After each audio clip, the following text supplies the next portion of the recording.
done anything like this before? Have you ever done anything like this before? If you've never done anything like this before, then you haven't been alive. Have you ever shut all the open doors? Have you ever just walked out on your own? Have you ever just lost your mind when you tried to unwind? Or are you coming right back for more? I'm here tonight. Promise me you'll hold me till I die. I'm by your side. Promise me it's gonna be alright.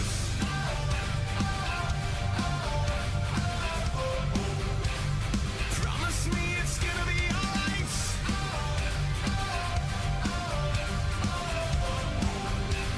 Promise me it's gonna be alright. Have you ever been alone too much? Have you ever prayed for human touch? Have you ever just lost a little part of you to find a little something new? Cross my heart till the sky turns red into sunrise. Since you told me everything's alright.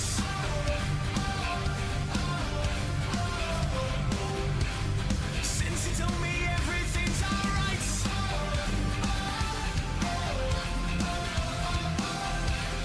Promise me it's gonna be alright.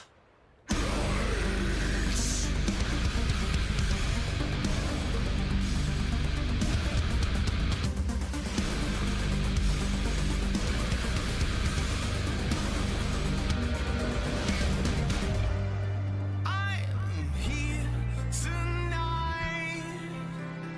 Promise me you'll hold me till I die. I'm by your side. Promise me it's gonna be alright.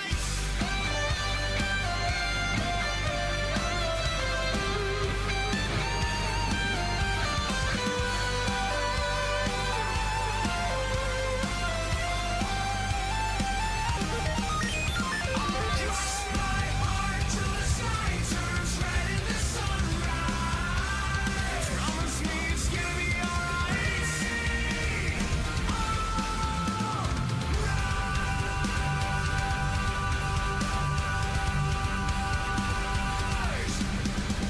Alright. Hello? Let me know if you can hear me and if the sound is good or too loud, because I have bought myself a mic stand. So we are no longer using the ghetto setup to get the mic near my face. We now have an actual stand pointed at me. Hey everyone, hey Sats and Jazz and Ransok Bukaj and Kelly Gulon, I think is how you say that, and Watchface. We were listening to Voyager, and that song is called Promise. And I heard that song on Eurovision earlier this year, and they didn't get very far in the Eurovision ranks, but they didn't do badly either, so that made me happy. Lord of the Lost got absolutely robbed at Eurovision, but Eurovision doesn't like metal, so the fact that Voyager did as well as they did is actually really astounding considering the bias that Eurovision has against metal. Let me just get the game going because I don't like waffling too much because I always feel like... Yeah, you can hear me loud and clear? Okay, excellent. I'm so glad. Waiting for the game to start. Yeah, so that was Voyager. Let me actually link it. You can listen to it after the stream. Put that there, paste that there. And now go to OBS, game capture, turn this off, and transition. There we go. So that should be good. I actually wrote down on a piece of paper what quests I want to focus on because it wasn't a disaster last stream, but I felt like it was difficult to jump back and forth between playing and talking to chat and checking the journal and trying to see which systems I needed to go to, so I've written that down. But we saved here last time because this guy is filing a complaint, I guess you could call it, with an officer because he says his business partner is trying to murder him. So I saved you so that we can get right to finding out what his issue is. Let's see. Hey there. Oh, you're not C-Sec, are you? Did you want something? What were you trying to explain to the officer before? My colleague is trying to kill me, and I thought we were friends. I think they both basically lead to the same dialogue. I don't know why this is a choice. How do you know he wants you dead? He's changed. He won't talk to me at work anymore, and he started following me. Yesterday, he followed me all the way home, just waiting for a chance. I don't care what anyone thinks. He wants me gone. I know it. Hey, Trey. Can't help you. How can I help? Is there something I can do? Talk to your friend, maybe? Would you? That's all I want. Someone to talk to him. Tell him to leave me alone. He thinks he can just push me around, but you'll show him, won't you? Yeah, I'll talk to him. Just tell me where he is and I'll go find him. Oh, right. Well, he wanted to meet with me down in the wards near the markets. He said he just wanted to talk, but I know better. His name's Shorban. He's a Solarian. You shouldn't have any trouble. He's just a scientist. Shorban. That's the guy who wanted us to scam the Keepers. The Keepers? Well, even more reason to go after him. That's against regulations. Good point. I'm not gonna say good point because, I mean, I did agree to scan the Keepers. That's a little hypocritical. I better look into this right away. Find out what he's up to. Anything's possible with Shorban these days. Well, good luck. Okay, oops, my mouse. So we're gonna do that first because we just need to talk to Shorban, and also if they want us to go to the wards, I kind of want to see if I have enough money to get the rest of my crew some armor, because we're getting to the point where we need to start investing in gear, otherwise it's going to be really difficult moving forward. I'm gonna take rapid transit. I mean, if he followed him home, he would have had a chance. Yeah, but also, if he's a Solarian and he's not very militaristic, then he might have not been comfortable unless he had a clear fire shot. So it's best to just find out what's going on. Arrived in the wards. How are you doing with your receipt? Nothing? Okay. Oh no, it's Conrad. Commander, I've been waiting for you to get back. What do you want, Conrad? I've got an idea, and I wanted to run it by you. Conrad. I got a lot going on right now, but I can spare a moment. Great! This'll just take a minute.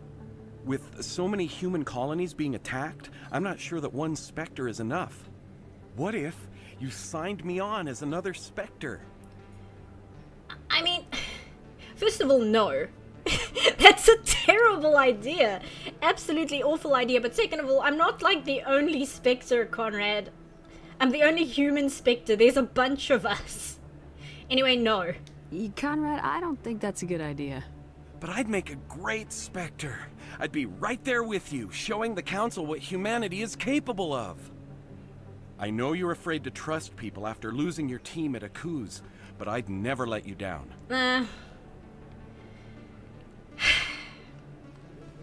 Just hitting on the trauma as like an excuse is not really endearing me to you, or like, even if that was the slightest smallest possibility, which it's not, but even if it was, like, going straight for the trauma angle, that's not doing what you think it's doing, my guy.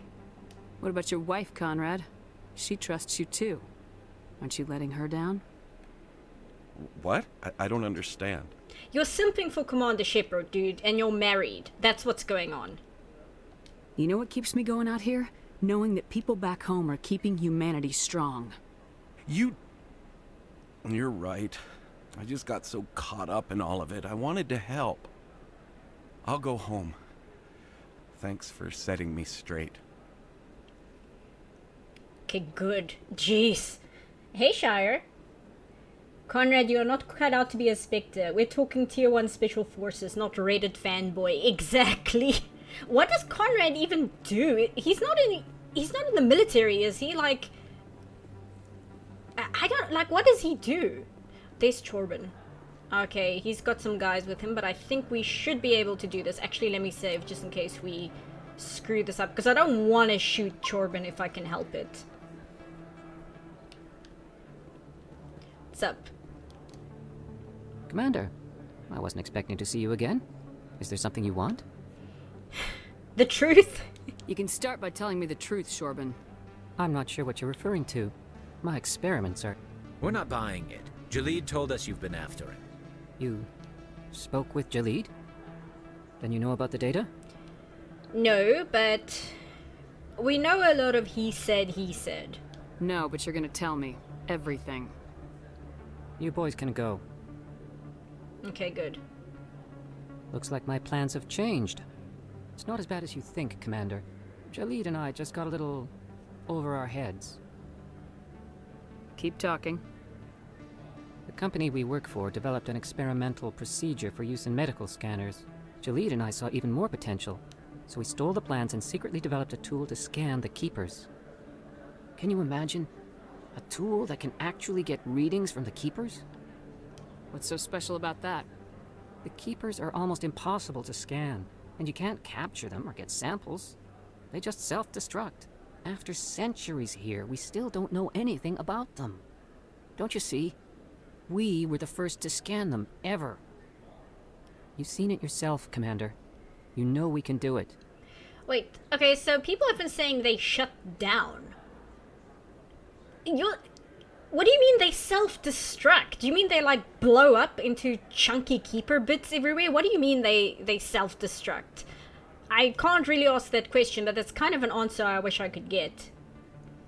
Does anyone really like Conrad except Conrad? I don't know. I would say his wife, but I'm not even sure about that one. Why are you trying to kill your partner? I'm not trying to kill him. Jalid's job was to disseminate our initial findings. But he decided to keep the data for himself. Maybe to sell it. I don't know. Sigh. So you're just trying to get back what Jalid already stole? We lost our heads. We just couldn't let an opportunity like this pass us by. Commander, if you'll just continue gathering data for me, imagine what we might learn. And you'll stand to make a bit of a profit yourself, remember? I mean, I'm still gonna do it just because I like the quest. So yeah. It's got nothing to do with morals, I just like scanning things. It makes my collectible part of my brain happy. I suppose a little scanning here and there won't hurt anyone. Very good. Maybe if you wouldn't mind speaking with Jalid. The data you're gathering for me is useless if Jalid won't help me analyze it. I'll go have a chat with him right now. Thank you. And happy scanning, Commander. So basically, this was just a big case of nobody communicating properly, which is kind of the entire setup of the game if you think about it. Anyway, Morlan is here, so we can check the armor while Hello we're there. here. Welcome to Morland's famous shop. You want many good supplies, yes? Yes. Let me see what you have. Oh, you will be pleased, I think. Very good things I have. You will see. I've heard of this in nature. Some animals don't live very long in captivity. Maybe that's what Chorbin means. No, he means that the second they touch or mess with the Keepers in any way, they either shut down or apparently blow up, which I did not know. I knew they shut down. I didn't know they blew up. Let's see. Okay, we've got Krogan armor. Okay, Garrus does have some armor. Actually, Garrus, where are you? Okay, this is not as good as Garrus's armor, so that's fine. What about me? Oh, these are alien armors, of course. Okay, so how about Krogan? Nah, I guess that's okay. How much does it cost? Yeah, I can do that. Okay, we'll get this for Rex, and I'll have to get armor for me and the rest of the crew somewhere else. Let me just equip Rex. Whoops, wrong one. There we go. Go here. Wait, I have two. Oh, that one's not as good. Okay. There we go. Okay, and then we'll just grab some armor for... the human companions. I know I didn't grab them for Tali, but I think hers are actually quite expensive because she's Quarian, so they don't stock a lot of Quarian armor. I don't know if this guy sells armor. Hello, Earth Clan. No doubt you've just come back from the colonies. Will you be needing supplies? Yes. Show me what you've got. Most excellent. I am sure you will find something pleasing. To be fair, it's super concerning that no one knows anything about the Keepers after several centuries. Yeah, no, it's weird. It's not good. That's also kind of... Oh, here we go. We need this license. It's also kind of why I don't feel too bad. Because it is something that we kind of do need to know more about. See, I've got like 5 danger protection. Grab that. Okay, now my funds are spent. I might off stream sell some of the plugins because that's very boring to see, just going through a bunch of plugins for the arms and stuff and just selling and reconfiguring and all that. There we go. But that would at least make our jobs a little bit easier. Okay, we need to go to the Presidium. Actually, I want to go back to the tower. I think I reported back to Kahuku, and I reported back to the brother. I just want to go back and see if there's a follow-up on that, because last time I accidentally locked myself out of finishing a quest, and I'm not entirely sure how I did that. I'm torn about the weapon design in this game. On the one hand, I love the fold-up. On the other hand, it bothers me that every alien species uses the same guns. That's got to be an ergonomic nightmare. I mean, I guess so. The guns tend to be made by different companies, though. There's like not this way. There's a bunch of different companies who make different guns, so not all the guns are human weaponry. See, I think this guy is shut down. I mean, he's moving, so he's not shut down completely, but this is the guy Shorben was messing with. And it's not doing anything like the rest of the Keepers, and it doesn't have its head up, so I'm not sure if this guy is shut down or not. Okay, Kahuku is not there. See if there's anything going on in these corners, because sometimes I miss things. Yeah, see, this one's fine. Okay, nothing going on here. Okay, I'm just going to check the other side. I wonder if I can talk to Anderson and ask him about Kahoku's men, because that's not something I did last time. Hey Ifkin, hello Seapath in chat. Can't stick around much, but I just wanted to say hello today. Hi! Sorry you can't stick around today, but I hope for what you can stick around for, you have some fun. I know you said you were traveling today, I think you said you were doing. I wonder what a keeper would taste like.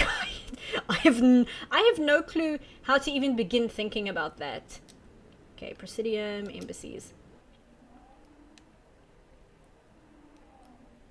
I don't think I've ever bought Tali armor. I think I did. I don't take her out so much because I like having Rex with me. And we did talk to them with the statue. Wait, I'm walking the wrong way. I think we had the conversation with the statue between Rex and Garrus. I believe we did. Yes, we did. I'm thinking of another conversation they have on one of the elevators. Currently on the end of that trip right now? Ah, okay, I see. Also, I'm heading the wrong way. But I want to check maybe if there's quests to pick up here. I don't think she says anything. I can't believe I landed a job here. This place is fantastic. Okay, no, nothing there. Get some codex entries. Oh, and we get to keep it to scan over here. I haven't been keeping track of the keepers, like which ones I've scanned or not. Again, that just goes to, to the bar and to Parlin's office, and we already spoke to Parlin, so that's fine.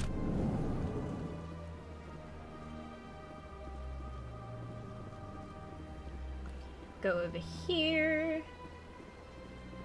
Oh, you're going up to Michigan? Go here. And not that office, it's this office. Yes, here we go, this office. Oh, are they arguing? What's going on? I heard what happened under the Artemis Tau cluster. The Council wasn't too happy about the destruction of those Prothean ruins. Oh yes, that. This isn't a game, Ambassador. Shepard's out there trying to stop Saren from destroying the galaxy. I know. Just try to be a little more careful.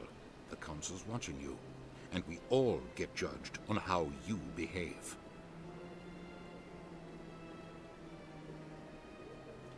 Okay, so I just came here to get yelled at by Udina. That's fine. I don't really care about Udina's opinion, so that's fine. I don't care. Yes, Commander? You worked with the Spectres. Okay, now he doesn't have anything to say about Kahuku. I should go. I'll be here if you need anything. Okay, I just wanted to check that and make sure that I wasn't missing anything. So now we can go back to the Normandy. I kind of wonder if I should go there on foot, because sometimes we get missions through the news broadcast in the elevator as well. And I'm worried, because I'm using rapid transit a lot, if we are missing out on that. Citadel Tower, CSEC, here we go.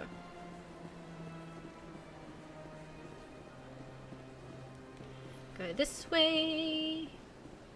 Here we go, here's CSEC. Okay, great. I've been raised to see Krogan as bloodthirsty thugs, but you've surprised me, Rex. You are different. The genophage is a lot easier to swallow when all Krogan are savage monsters, isn't it? Why don't you head back to the Normandy, kid? If you stay here in the real world, you might have to learn something. You see, he's learning. He's getting it. Eventually he'll realize that government education and propaganda was kind of not entirely accurate. Okay, Normandy. In entertainment news, Francis Kitt has announced plans to direct Hamlet with Elcor cast members. The production will open dramatic theater to the Elcor with a Hamlet who uses Elcor body language and pheromones. Kitt claims that he's also excited by giving a human audience the chance to judge Hamlet by his deeds and not his emotions. I want to see the all Elcor presentation of Hamlet. I think I scanned that guy.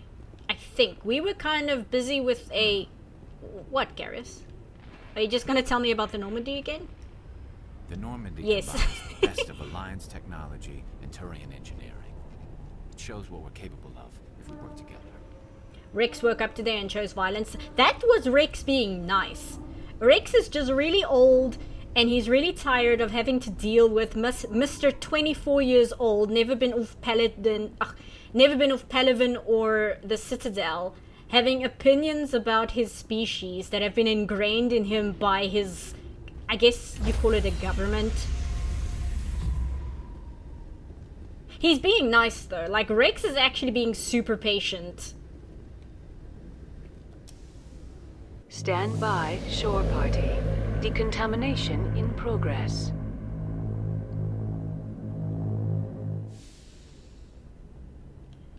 Logged. The commanding officer is aboard. Exo Presley stands relieved. Okay, so we killed off one of the crime bosses last time. So we can get the second crime boss this time, and then we can go meet the lady who recruited us to do a mob hit for her. Let me just zoom out, and I actually wrote down which system so I don't have to go back and forth with the... Here we go. Gemini, and then we need to go to the Han system.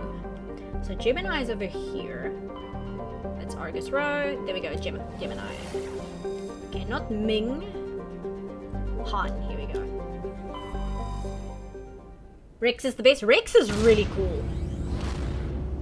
I get, like, I keep saying, oh, he's like one of my favorite characters, but I feel like I say that for the majority of characters in this game. Even NPCs, where I'm like, oh, he's one of my favorite characters.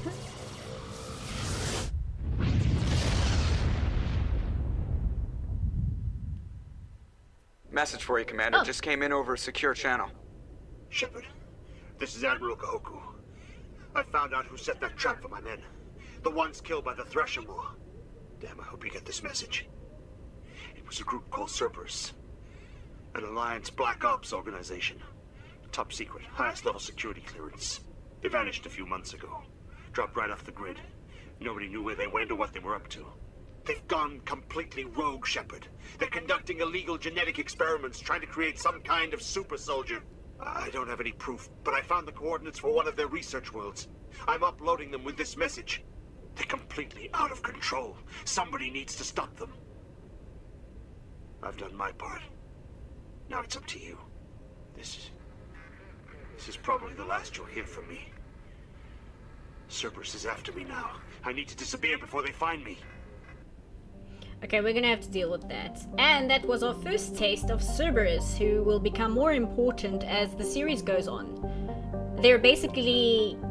They were part of the Alliance, as like he said, a Black Ops group, and they've just run off and done their own thing. Okay, Patatanless. Are there any characters in particular that you don't like? The characters that I don't like, I always dislike because of their personality and not for like anything in the game in terms of writing. I don't really like Ashley because I'm not 100% on board with... She's got bad opinions in the first game, but even as you go along and you kind of steer her to be more understanding to different races and stuff and not have this absolute racist mindset about everything and everyone, I don't really like her personality much because she comes across a bit as like a mean girl. She comes across as if she would have been like a bully in high school. So I'm not super fond of her.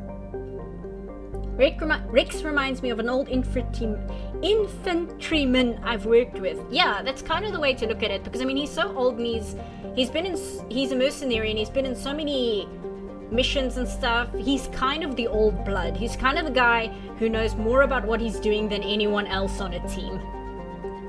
Patatanless is a large rock world with an unusually thin atmosphere of hydrogen and carbon monoxide.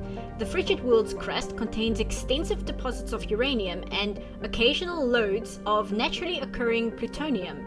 With a total mass more than 4 times that of Earth, Patatanless should have a significantly thicker atmosphere. This unusual feature has flagged it as worthy of scientific investigation, but the need for expensive amounts of radiation shielding has deterred interests.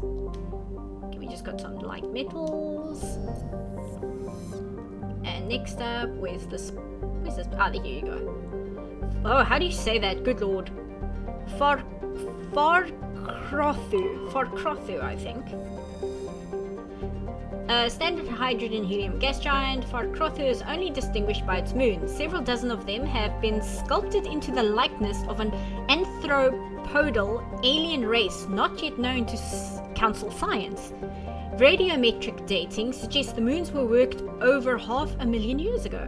Interesting. So it just has these giant statues orbiting around it. Mavagon. Oh, we can land on Mavagon, okay. Oh, level 2 cold hazard, okay. Mavagon is a small rock and ice planet with a thin atmosphere of ammonia and methane. The surface is frozen and mainly composed of tin with deposits of potassium. The planet has a rudimentary ammonia-based life, mainly concentrated around geothermal vents deep underground. Severe storm cycles are common. Due to limited visibility, navigation may be difficult. Okay, fantastic. Minus 124 degrees Celsius.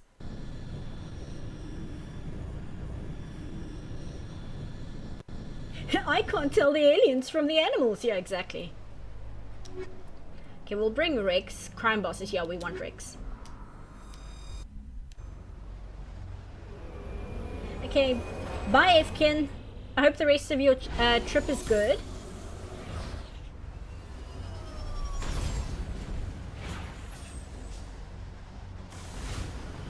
Okay. Back on the Makos. Check the map. Oh, we've got debris and we've got the crime boss. So we'll go right there. Oh, we've got sheer cliff face, so we're gonna have the Mako do what it does best. Also, let me know if the Mako is a little too loud because its engine kind of makes a lot of noise. I can turn down the sound effects in the menu. I think it's okay though. Ammonia methane atmosphere is the single most dangerous thing I've heard all week. It's fine. It's fine, don't worry about it. Whee! Okay, we've got some rocks. I'll grab them because they'll give us money.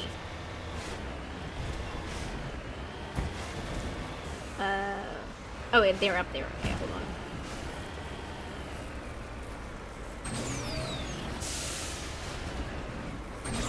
Ah, come on. Ah, there it is. I'm on my way. Okay, let's survey this, and then we can get back into the car, please, because I don't want to be outside too long.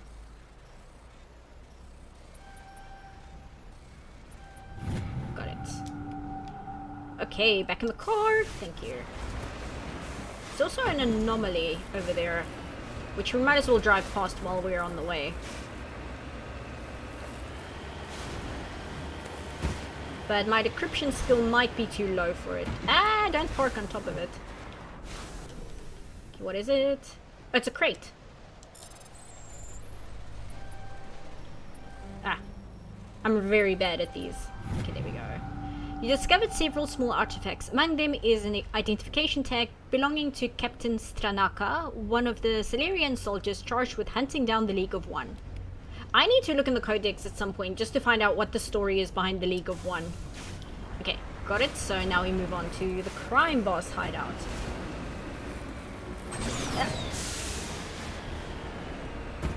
This way. There we go. And I don't think there will be any Thresher Moors here just because the cold is too extreme for them, but hopefully me saying that didn't just jinx myself. We'll see. Because the second there's a wide open space like this, I get nervous.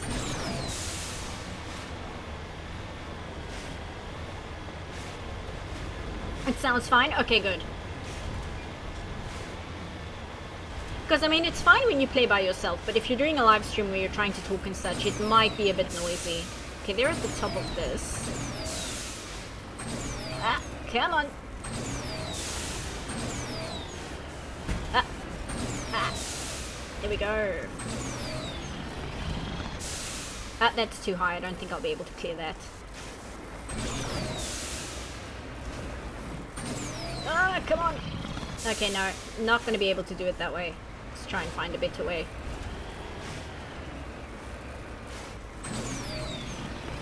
Nope. No way up here. might have to go around.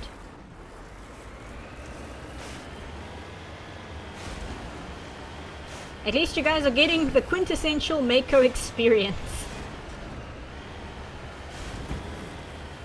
Oh yeah, I'll see, you can climb up here much easier. Sometimes you can clear the 90-degree cliffs, you just have to do it properly. Okay, we've got some turrets. Oh, that one got me. It's fine.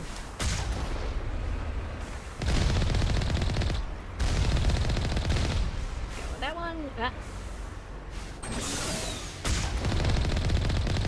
Okay, that's everyone. Great. We can go in here. Where's the door? Because I don't want to be too far away from the door considering there's a cold hazard. Oh, there it is. Heading to position. It's the technologically advanced Skyrim horse. That's exactly what it is. It's 100% what it is. Except the Mako can actually take damage if it falls off a cliff. Okay, I don't see anything on my radar yet, but I'm going to pull out my gun anyway. Let's see, what are you using? Okay. Rex, why are you using the sniper rifle? You don't even use sniper rifles. Okay, let's have a look. Ah, medical kit. Grab that. Remind me when we're back in the Normandy. I need to go to Chakwaza's infirmary and grab some Medigel from her. Okay, hopefully we don't get horribly slaughtered. We'll see how. Actually, let me save because it might put us back way far. And these guys might take us out.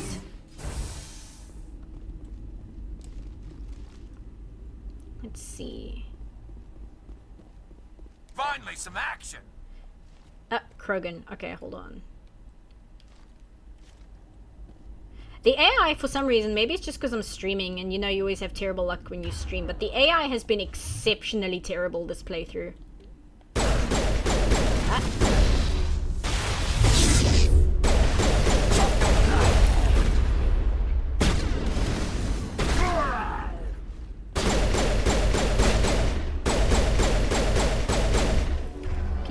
care of this? Oh, you're used up. Okay, what do I have? Oh, I've also got overload. Excellent.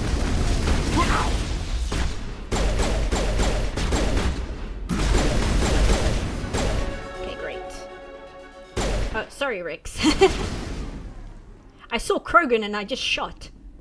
Okay, there's somebody camping. I can see him. Ah, this over there. Okay.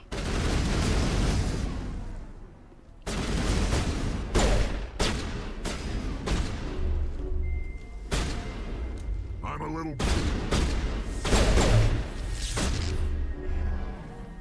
Okay, guy over there, but I can't shoot him from here.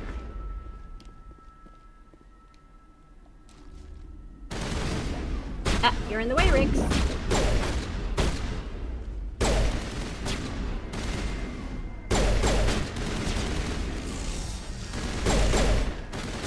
Sure. That guy is a little far. And he's camping. Okay, great.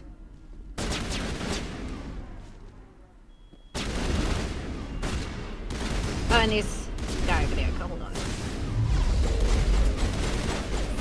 Shield disabled. Locked and loaded. Still camping.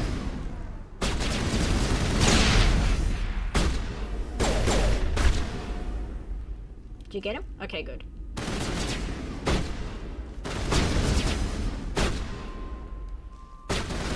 Yeah, good job, guys. It's very helpful, thank you. Oh, it's the crime boss. Okay, that's why. I will destroy you. Yeah, sure.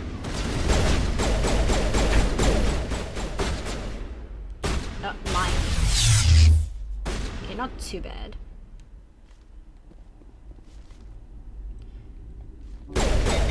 Ah. Okay.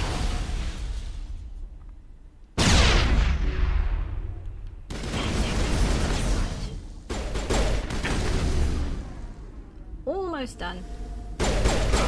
Okay, at least I got... Whoop. At least I got the final shot, otherwise I would have been annoyed. Come on, hug the wall, please. Thank you. Where's the last guy?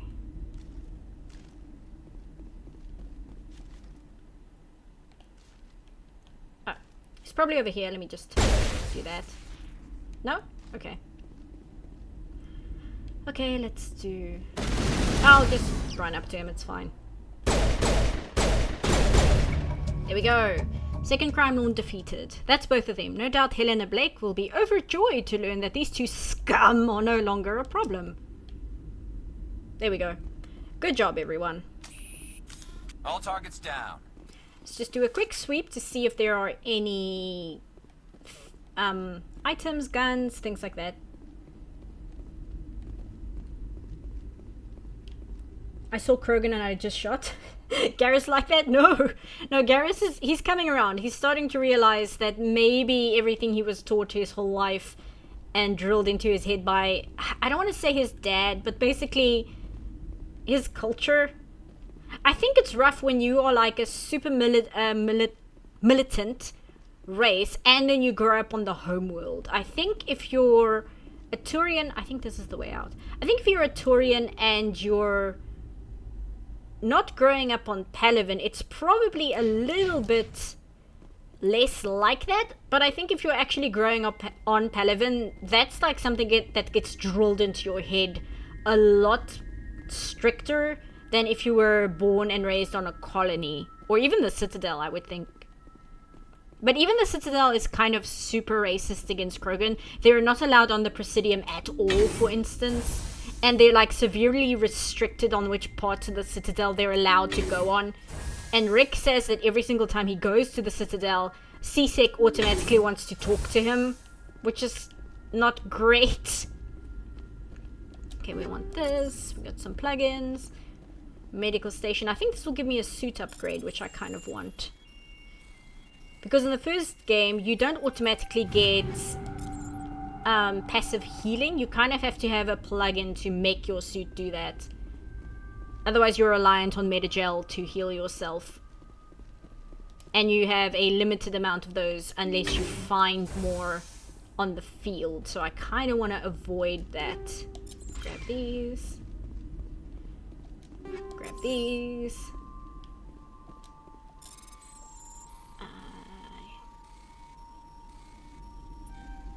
Oop.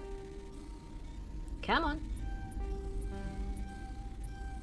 I mean, I can force it. I just I always feel bad like strong arming these things. Okay, I took too long. Try again. It's a little better. And I don't like slapping Omnigel on them to just do it for me. Especially because Omnigel used that to repair the Mako as well. So using it to hack open lockers and stuff, it feels like a defeat. It feels like I should be better than this. And it's a waste of resources. Okay, this way. And we have to go around because I saw there was a bunch of crates blocking off the entrance from that way.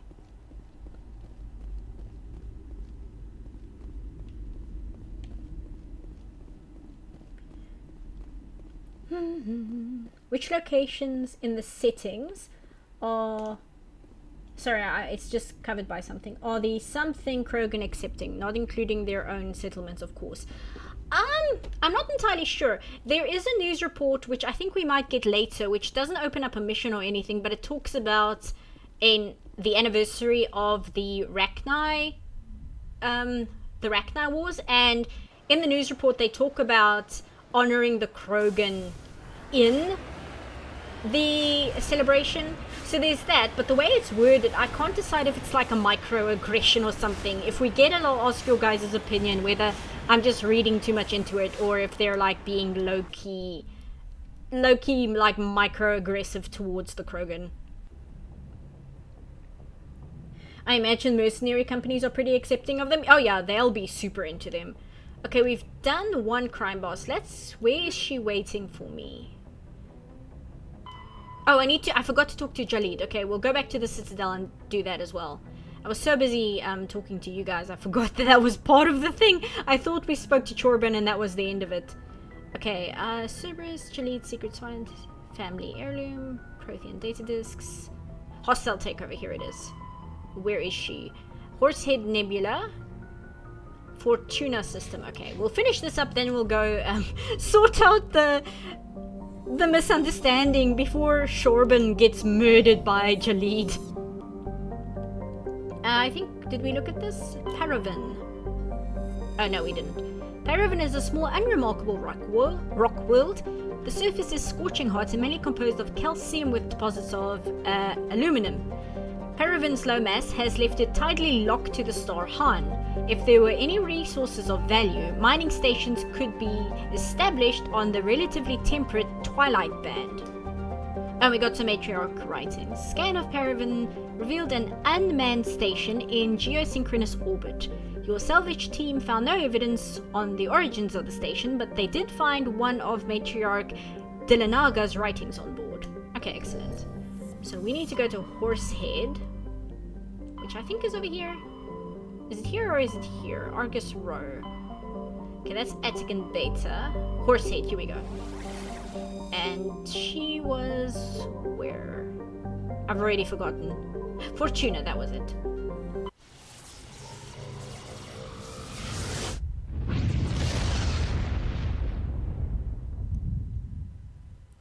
Commander, urgent message from Alliance Command coming in. Urgent? I'll patch it through. Shepard, this is Admiral Hackett from Alliance Command. We've got a situation here, and you're the only one that can handle it. Okay, that's ominous. What do you need, Admiral? There's an Alliance training ground where we test weapons and technology in live fire simulations. One of the VIs we use to simulate enemy tactics in the drills is no longer responding to our override commands. It's gone rogue.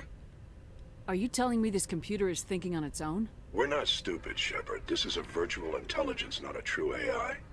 It's not self-aware, and it can't access any external systems.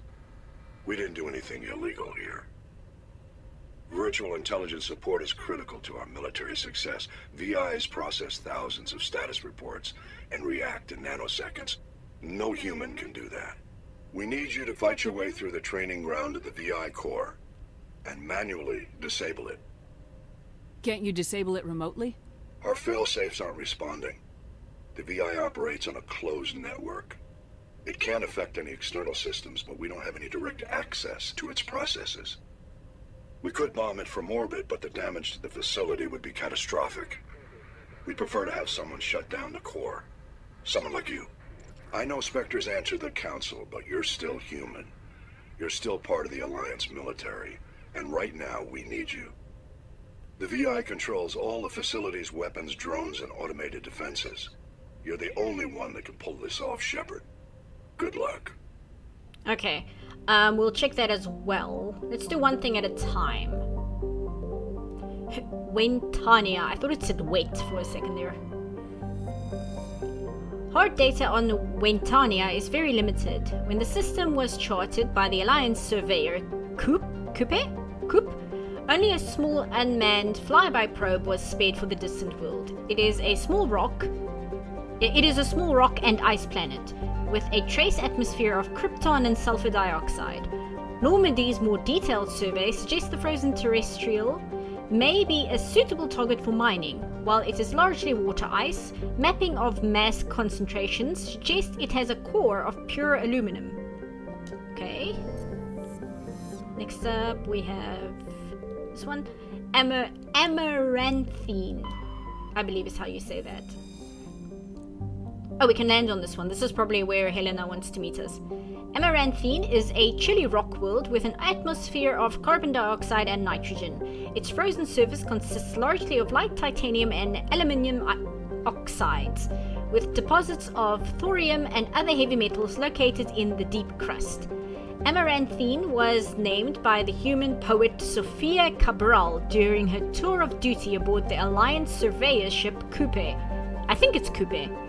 Under the dim light of the red dwarf Fortuna, the surface of this world is lit in rich twilight blues and purples even at midday. Okay, excellent. I think this is one of the favorite unmapped worlds in the fandom just because it looks so good. I think it's this one. Okay, more crime lords, so we'll bring Rex.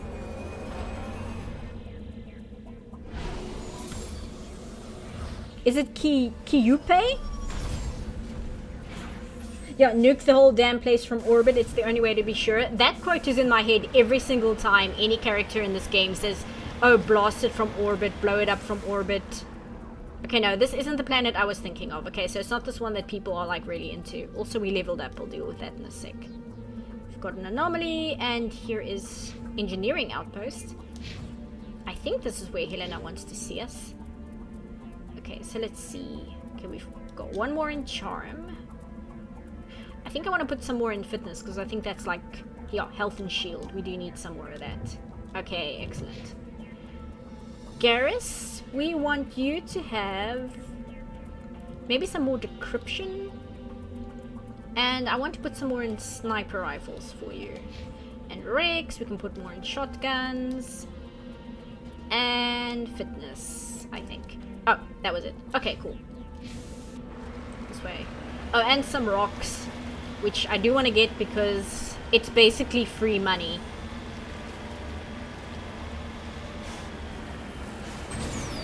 Yeah, let's go commit some crime!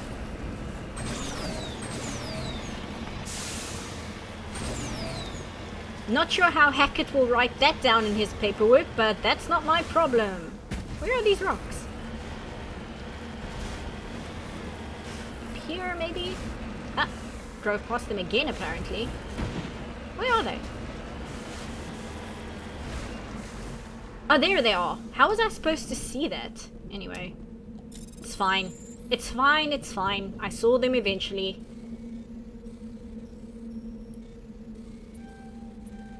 Ah. There we go. Iridium. Get in here. Okay. Now to meet up with Helena. And let her know that we did her mob hit. And she can take over. And hopefully with less drugs and less... I almost said human trafficking. With less slavery. Because I don't think humans were the only target with the other two. And there better not be a Thresher Maw here. I will be very upset. If there is, I'm running away. I don't feel like dealing with it right now. It looks like we're safe though. There's an anomaly right there. I don't like that the anomaly is so close to an open space. I'll do Helena first, then I'll come back and see what that is. Because that seems like a trap if I've ever seen one.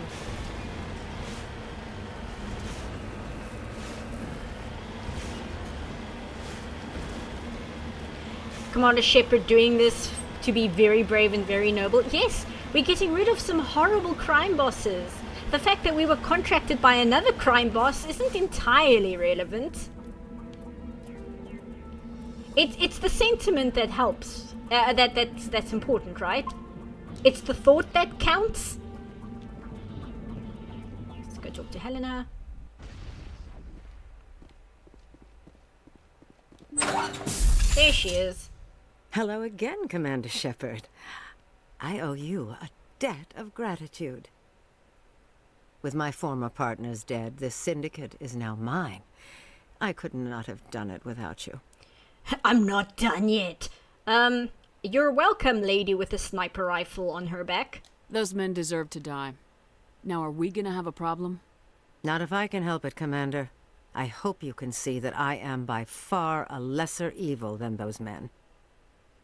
Under my leadership, this organization will restrict itself to gambling and smuggling illegal technologies. There will be no drugs and no slave-taking for the Batarians. Those days are over. I mean, it is a lesser crime, but if I can dismantle 3 crime bosses in one, I'm gonna try and do that. This gang has a reputation for drugs and slaving. It's too late to change that. Perhaps you're right. Perhaps this organization has been so tainted by those 2 idiots that it cannot be redeemed. If I disband the gang, I walk away freely. I have not come so far to be arrested. I would die before going to prison. I would most certainly kill before going to prison. Now, do we have a deal? Yeah, sure.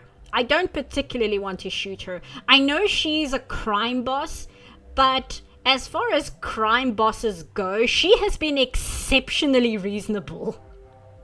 You're free to go. I don't ever want to see this gang again. If I do... You won't. I'm not so foolish as to break my word to a Spectre. Now, if you'll excuse me, my men become nervous in the presence of law enforcement agents. Goodbye, Shepard. Helena bows gracefully and withdraws as her men escort you out. It's doubtful you'll see her again. And they just kick me out. So if there were anything to collect in that base, I am not getting it because she kicked me out and said, get the hell off my planet. Okay, excellent. That one's done. Let's go check out what this is. I really hope it's not a Thresher Maw because I don't feel like dealing with one right now, but I am curious. You'd better stay clean, she said, after she just admitted she'd run a gambling ring and smuggle contraband. I mean, it's better than smuggling drugs and slavery. You know, she's basically, instead of being like the Triads, she's gone to being like Konami. And Konami sucks, don't get me wrong, but Konami is not exactly on the same level as the freaking Godfather or whatever. Hell, even the Godfather didn't want to sell drugs. Oh, okay, good. It's not a Thresher Maw, it's a crashed ship. Okay, that I can handle. I think this looks like a Turian ship. Securing point. Not ship, a escape pod. I think this is Turian. Recover? I can't wait until we get to the hacking minigames and the other games because I prefer them vastly over the first game. Okay, there we go. Turian insignia recovered. You found an intricate beaded necklace marked with the Galatana colony insignia. It appears to be very old. I assume all of them would be very old if they're clan insignias. Okay, that's everything. So we can leave. Unless there's debris or something? Oh, there is. Okay, we'll check out the debris since we're here. And again, we're really low on cash, so any way that I can make more money so I can get us better equipment, I kind of want to see if I can do that in ways that are easy, which is finding debris, scanning rocks. I'm not going to spend vast amounts of time looking for rocks, but if I find any on the way, I'm going to grab them because we need better guns and we need better armor. Can I climb this way, or do I have to do it? Come on. There we go. Okay. I can't climb that. That's too sheer. Okay. And I don't know if I can go around it because we're on the border of the map here. Let's see what I can do. Somebody on Tumblr said that Commander Shepard once played Skyrim and she felt a spiritual connection to the Skyrim horse.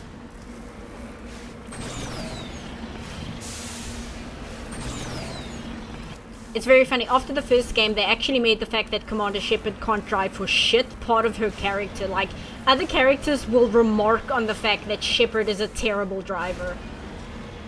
Okay, I can't go that way. That's too high.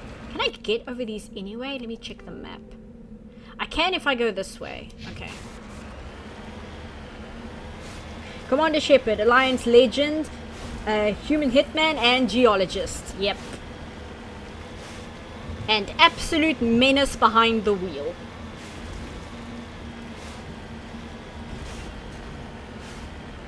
Godfather knew that with drugs, the mob could no longer keep the facade of the mob being respectable going. Yeah, and I mean, he was correct, wasn't he? I still need to see the second one, though.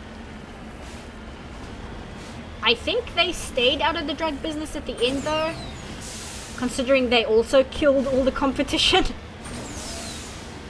Here we go. I might not be able to hack this, but we'll see. My electronics might be too low. Oh, I can get it. Okay, excellent. Too low. Never mind. Okay, we'll go back to Normandy. Back to the Normandy. We need to get onto Kahoku, because I'm not sure how much... No, maybe I should go to the Citadel first. I wonder if I should tell somebody about Kahoku. And then go and try and help him.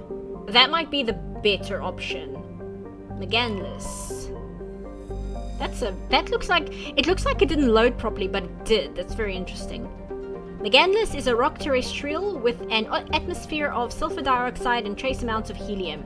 Scans reveal ancient lava plains on the surface, implying a geologically active past. The crust consists of sulfur and basalts, but the planet's mass suggests a core of iron and heavier materials.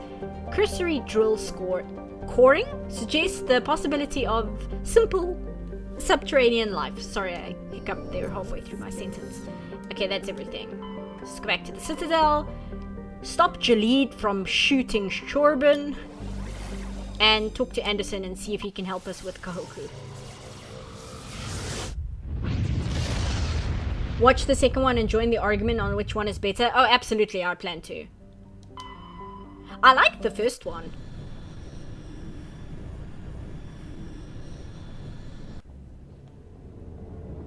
The Godfather did worse than sell drugs. Oh, yeah, absolutely.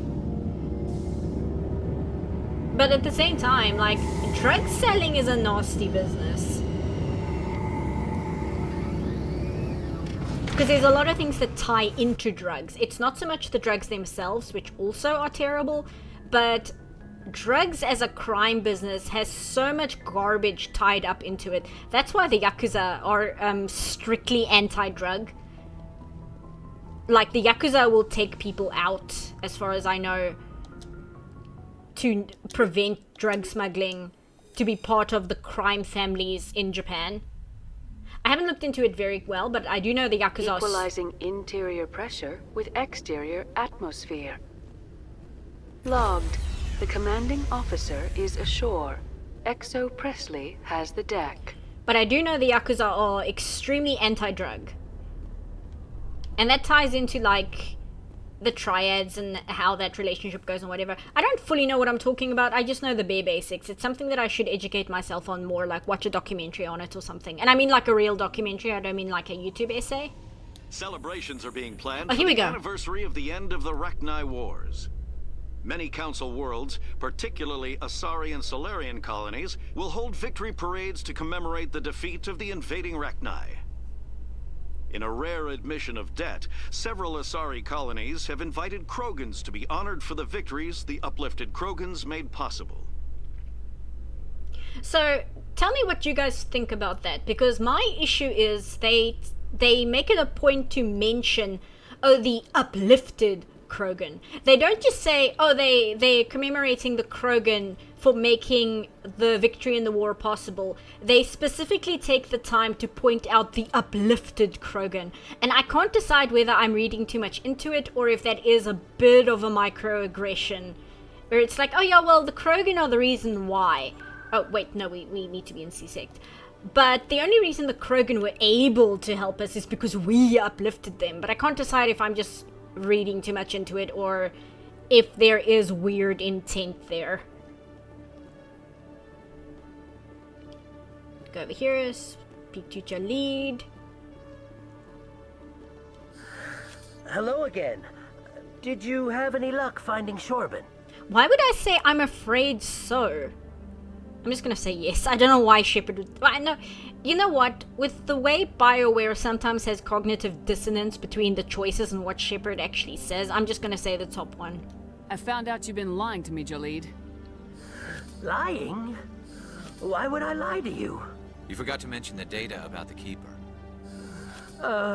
He told you? I didn't mean for any of this to happen. I was afraid Shorben would kill me to get the data, so well, I was hoping you'd take care of him. Wow. Wow, Jalid.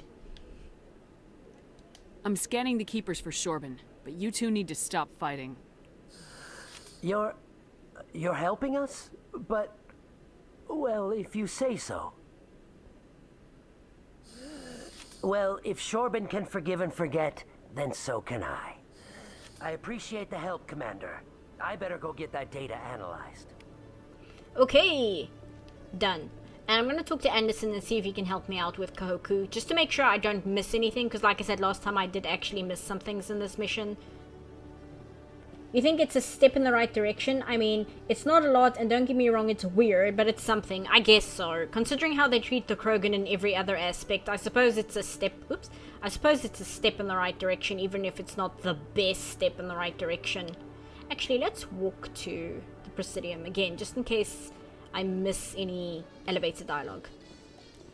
So tell me, who'd win in a fight between you and Shepard? That question smacks of impertinence. Commander Shepard is a Spectre with a distinguished service record. So was Saren. Think about it. So you don't think you could beat me up, Garrus? Is that what you're saying? I appreciate the confidence, but I'm pretty sure you could beat me up if you tried. You're like 3 to 4 inches taller than I am. And you're made of metal. I think if Garrus tried to punch me, he would break my jaw. Shorben didn't do anything. Shorben literally did nothing. Jalid just became super paranoid for like no reason. And because Jalid was paranoid, that made Shorben paranoid. And then they all got paranoid together. Shepard would win with that attitude? True. Yeah, can you tell me anything about Kahoku, or should I just go save him? Yes, Commander? No. No, nothing. I should go. I'll be here if you need anything. Okay, we'll just go and help Kahoku, hopefully save him from Cerberus. You'd think I'd be able to talk to Anderson about Cerberus and like, hey, there's this Alliance Black Ops group and Kahoku says they've gone rogue and they're doing illegal experiments. Do you know anything about that, Anderson? But apparently not. I'll just walk back to C-Sec. It's basically right here. This way, yes. Garrus also comes from a hyper-militant, species. Yeah. I think he was fine, in military training. I don't think he did badly in it. I think he was okay with that.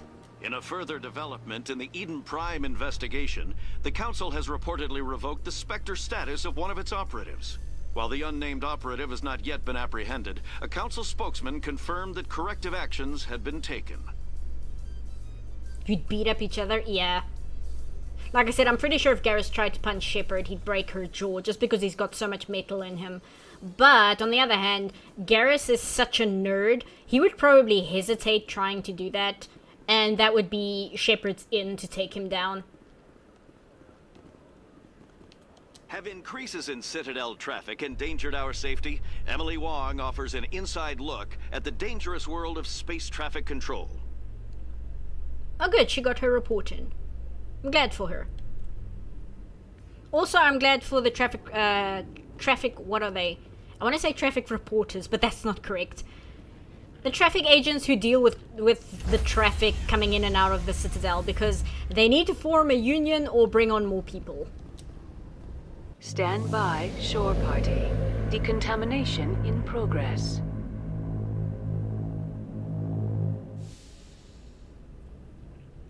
Logged. The commanding officer is aboard. XO Presley stands relieved. That sucks, but can't do anything ever because of bureaucracy. Anderson's in response to any problem you bring up. Yeah, pretty much. You'd think he'd have at least an opinion about Cerberus. He doesn't have to tell me anything confidential about it. He could at least just give me an opinion.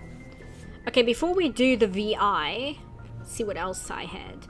A missing survey team in Hades. Oh, and we have to help Rex. Rex asked us to help get his family's armor from a really shitty Turian who collects, like, war memorial pieces from the Krogan rebellions because he's just an asshole, basically. And Garrus asked us to help track down a not quite serial killer, a doctor who was selling illegal organs that he was growing inside of people. And Garrus had a massive problem with that guy getting away. And it will help us once again just teach Garrus to kind of calm down. Okay, local cluster, finally! Soul. Yay!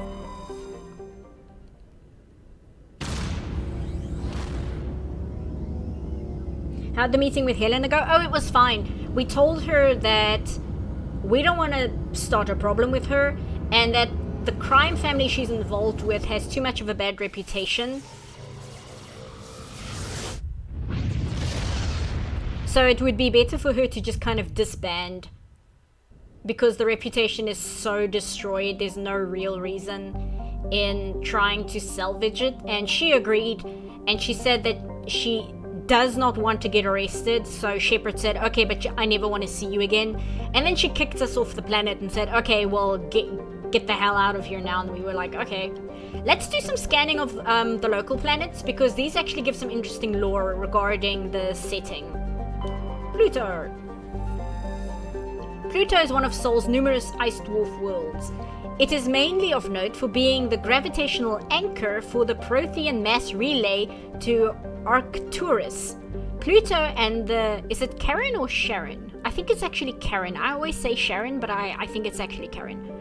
Pluto and the Karen relay, formerly encased in ice and considered a moon, orbit each other.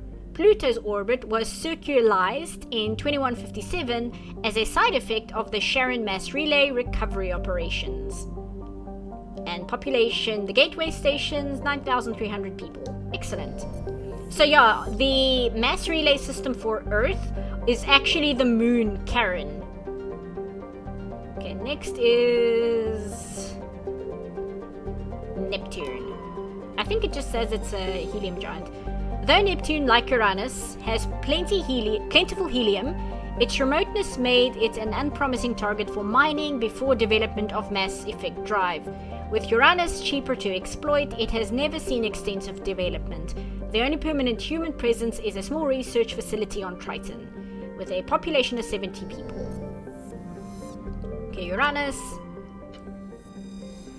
After the development of Mass Effect FTL drive, distant Uranus was the target for a land rush to exploit its combination of plentiful helium-3 fuel and shallow, for a gas giant, gravity well.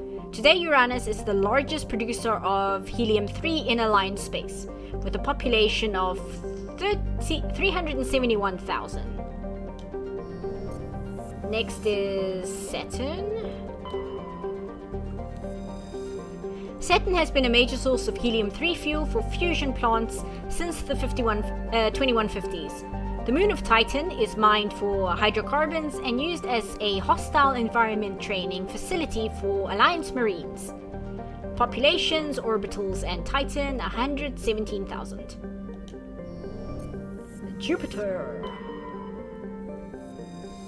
Jupiter's deep gravity well and lethal radiation have kept its moons from being significantly exploited.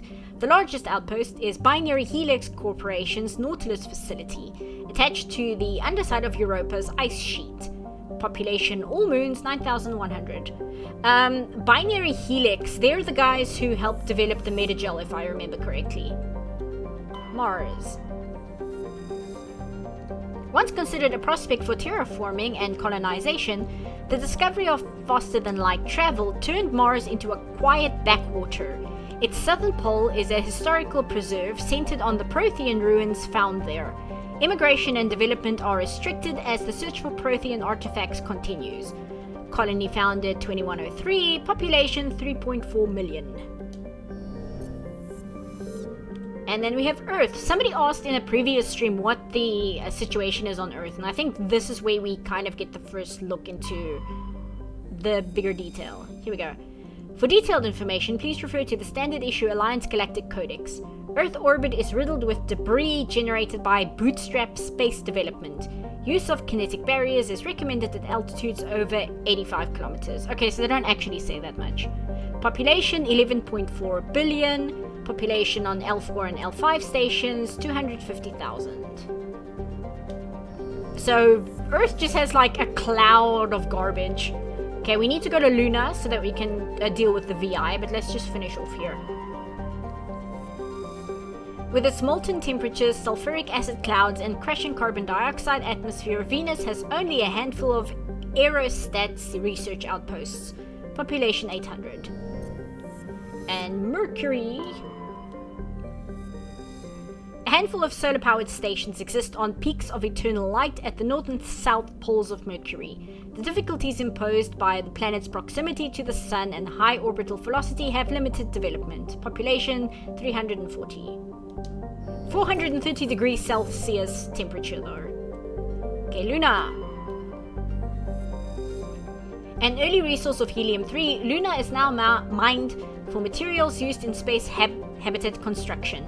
24 major stations have been constructed at Earth's L4 and L5 Lagrange points, all from lunar resources. Colony founded 2069, population 4.1 million, capital city is named Armstrong. And I found that very sweet. It tells you in the codex, doesn't it? It does. I just thought it would give you at least a little bit of information without having to delve into the codex and reading all of Earth's entries, because I think Earth has quite a few in there. It's backwater with that many people? Yeah. Also, hey Shady, I don't think I saw you say hello. And hello to Obada as well. You think someone makes TikToks of their daily life on the Sharon Mass Relay? Because I can totally see that happening. I bet if TikTok was a thing in the Mass Effect universe, it would probably be one of the most entertaining apps. But I also think it would be a giant disaster considering the problem that Mass Effect's universe in general has with various levels of racism. I cannot imagine some of the hot takes that exists on the Mass Effect TikTok. There's Earth, yay! Mining asteroids would be easier and possibly more efficient. I think they do as well. I think you just can't scan the asteroids for information, but I'm pretty sure the asteroids get mined as well. Backwater by galactic standards, yeah. Founded in 2069. Go up here. Find this. Just popped in for a bit. You caught me on a work day, taking my lunch, but can't stay long. Okay, well thanks for dropping in. Okay, there is the facility. Actually, I want to check something on the map quick. Okay, nowhere near that. There's an interesting part of the map, but it's a little difficult to find, so I'm not going to bother with it, because I think I need like a video open to match the video for the thing that's interesting here. But I want to show something on one of the other planets. I must just remember which one. That. Okay, VI spotted me. Take that. Where's the other one? There it is. Haha. Whoop. It's fine.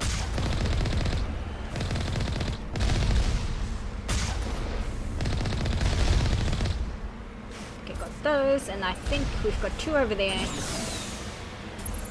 And that should be it. Got you. Yes! Okay. I don't think it matters which one we start with. We'll start with this one. I'm gonna save though, because again, the save points aren't super great on the Uncharted worlds. Let's make... No, I'll just save over this one. It's fine.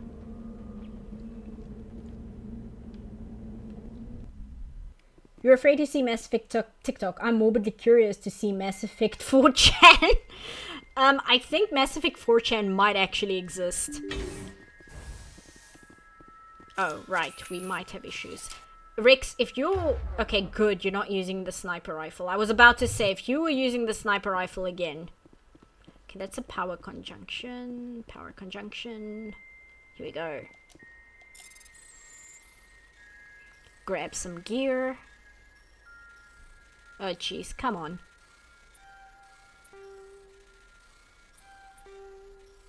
You can, like, force... You can... What's the word? Strong arm your way through that, but I don't like doing that. Where you just basically press forward until you eventually get through. Like, you just sit here and do this until you eventually get through.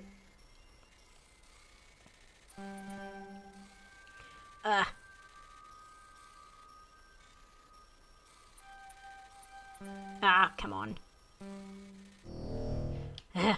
Give me a better setup this time, please.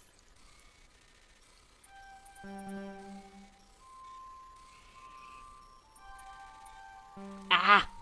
It's tricky because no matter where I am on this circle, I have to press up on the D-pad to go forward. So it's a little counterintuitive. I almost had that. I swear I'm gonna slap some Omnigel on it. I'm gonna do it. I'm gonna give up and just do the Omnigel because I don't feel like sitting here for ages doing this. Okay, there we go. I saw Onyx in there. I think that's an armor we can use.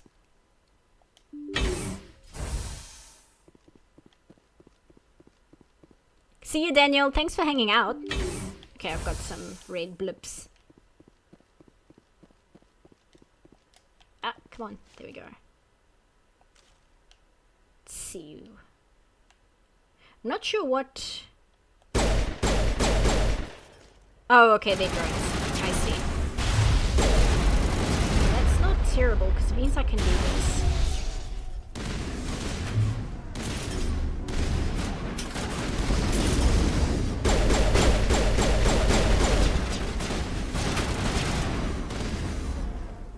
Oh, I'm still refreshing that one.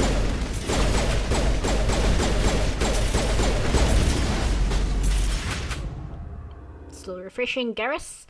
Oh, you don't have... Oh, you don't have overload. Why don't you have overload? That's very strange. Target in sight. Here. And one more.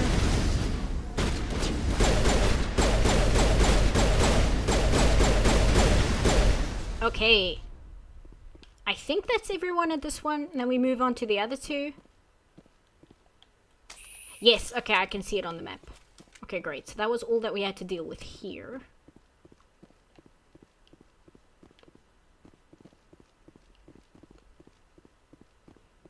Let's go here, just checking everywhere. Because again, even if I don't use the gear I pick up, I can sell it for cash. And buy better gear somewhere else. Don't see anything really. Hey, Watchface.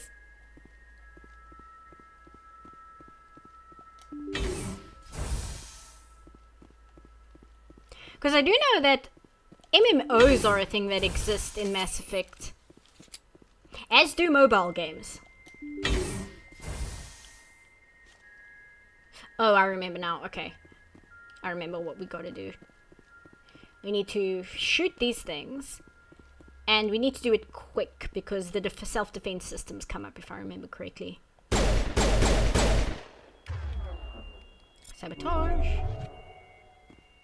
Hello.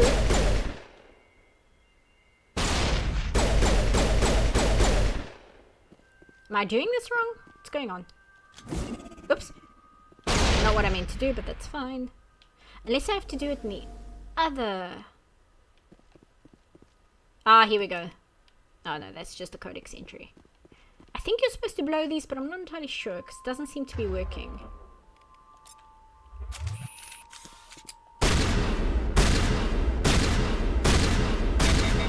Nope. Okay, let's go check the other door. Otherwise I was doing it right and I just wasn't doing enough damage, but we'll see.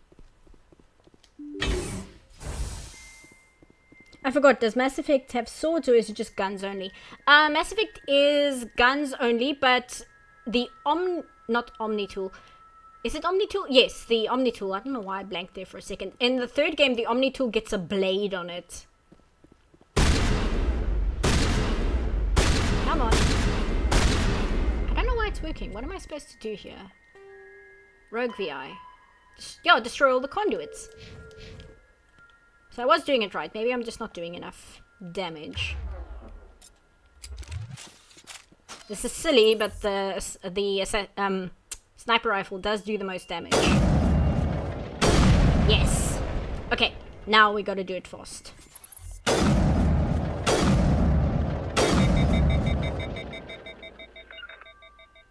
And unfortunately, the AI is not smart enough to help me.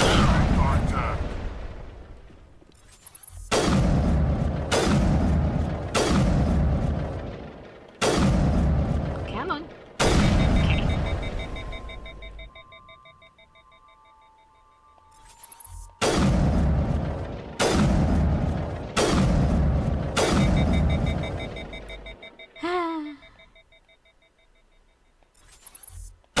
Okay, great. Then we do the other 4, and then we get out of here.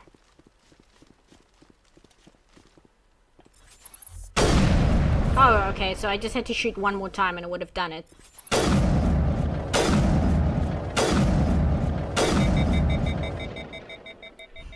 Overheating.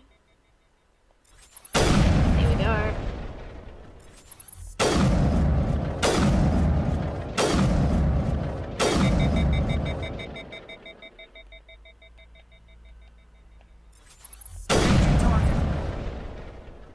Garrus is complaining because he's getting the poisonous gas. The lights on the optical mainframe flicker and die. The first of the 3 computing clusters containing the VI is offline. Okay. Put this away. She's gonna come across a dead terrorist and be like, "Oh hey, I know that rifle." Oh, wait, wrong room. That's what happens when I look at chat instead of looking where I'm going. C4 would be amazing right now? Yeah. I mean, I had mines. I've run out now. I have to find more. But it wasn't really doing anything. The sniper rifle really does the best damage. So it's really silly, like, looking down the scope to shoot this unmoving power conduit right in front of you. But it's the best way to get those out quickly. And the VI is flooding toxins into the space at the moment, but as we go on, the VI starts putting more obstacles in the way, so you want to get rid of those quickly.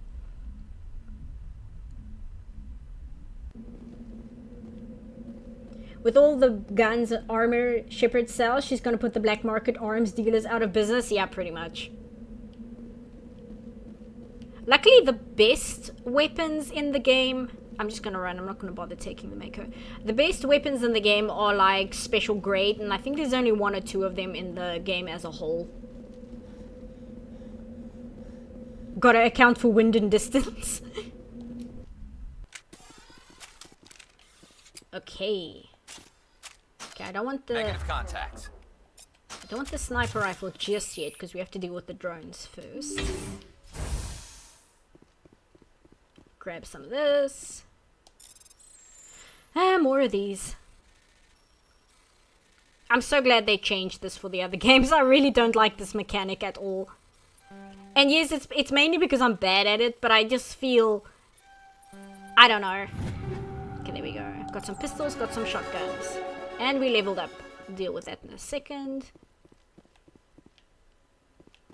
I'll do another equipment run when we're back on the Normandy. Make sure everybody's got the best gear. Have you seen Ashley shoot? So much nostalgia hitting these underground bases and running over space monsters in the Mako. Engaging target. Running over everything in the Mako, basically.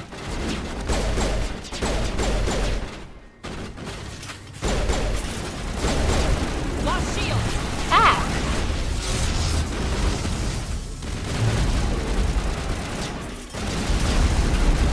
Can you guys deal with that, please? Yeah, I know. Give me a second.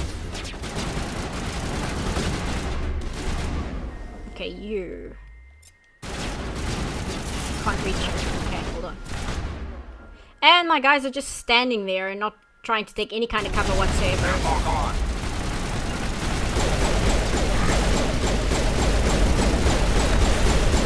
And that's what happens when you don't take any kind of cover. Garrus, get over here.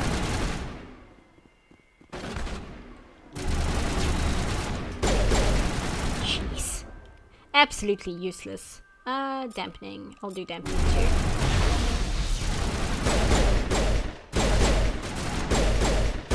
And Garrus is down as well. Okay.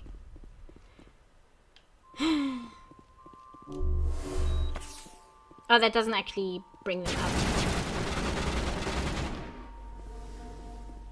The mechanics change between the first and second game, so I'm never entirely sure what brings your squad back online or not. Here we go, units. And then medic shot. Okay.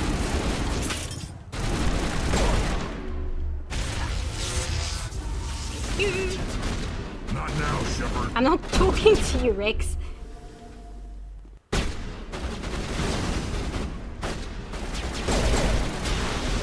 Okay, one more. Okay, excellent. Jeez. Area secured. They outsource Alliance squad tactics to Wagner. Oops. Go back up here. I need to stop pressing down.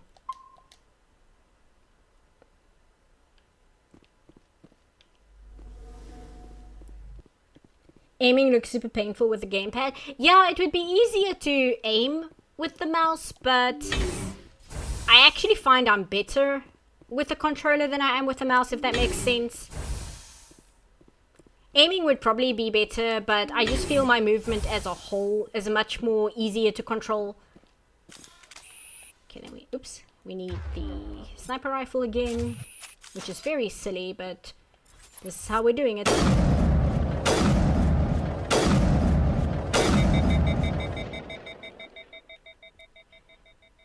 Wait for it. Okay, kinetic barrier fields powering up throughout the bunker complex. Oh, okay, I know what's going on. Yep. And we can't even have Rex like get rid of the kinetic barriers.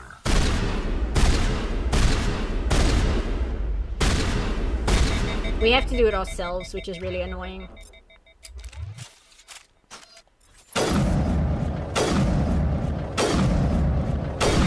Okay, next one.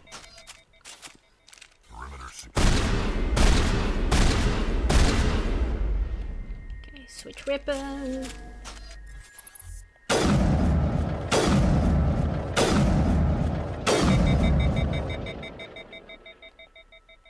The game not having music reminds me of playing old games like Halo, Counter-Strike. It does have music, it's just for this mission it's got very subtle ambient music. The guns are just so overly loud you can't really hear it.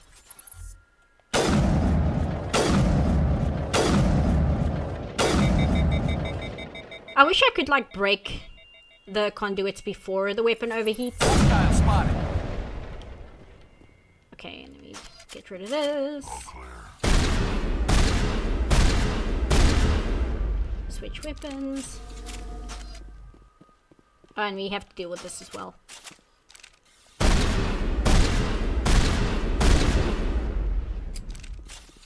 Open this door. Yeah, movement is a lot more natural with a gamepad. The WASD method is very clunky. Yeah, that's basically what it is. Because... I'll tell you in a second. With shooting with the mouse, it's basically, it becomes a game of point and click. You click on the target to shoot him. But for everything else, I just find for a rounded experience, I find gamepad to be much easier. And it could also be that I grew up playing the PlayStation. I didn't grow up playing PC games as much.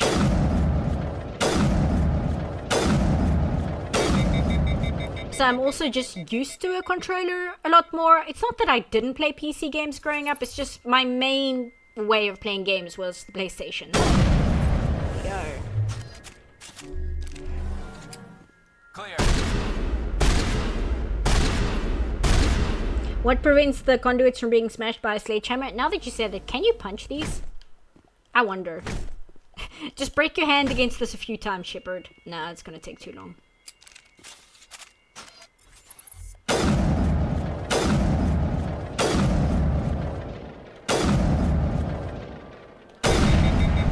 Okay.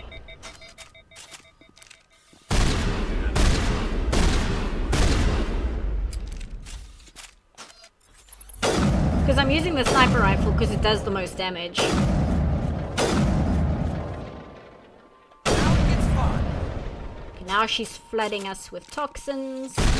All targets down.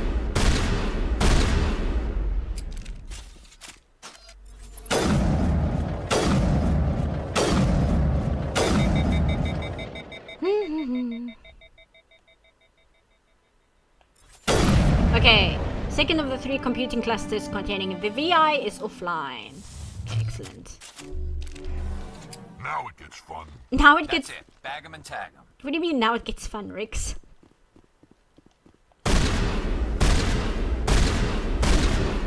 There we go.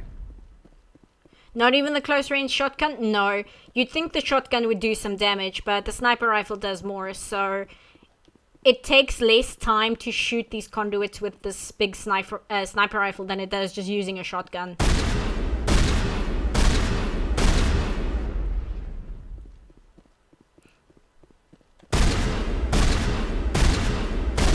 If it were me, I would make it... Oh, did I not get that? If it were me, I would make it so that the mines would be most effective. Because then you can just plant a mine and let it go off, and that would just deal damage and take out the conduit. Because there's nobody attacking you while you're taking them out or anything, so it's just kind of a waste of time. There we go. And we got some good guns out of... Oh, I still need to shoot that. Got some more guns out of that, so we should be able to gear everyone up with something better. And I think that's everything. We have, whoops. One more place to go. And then we'll have... turned off the VI. Push the off button on the VI by shooting it. This mission actually becomes important in the later games, believe it or not. Like, this is a lore-specific mission. Nukes would solve this easily. Nukes solve everything. Actually, Hackett said they didn't want to do that because they didn't want to damage the facility. That was an option, but they didn't want to break anything. So they sent in Shepard. Because that makes sense. We don't want to cause damage, so we're going to send in Shepard. Because every single time we send in Shepard, that's how we prevent damage from happening. It's worked out so well for us before.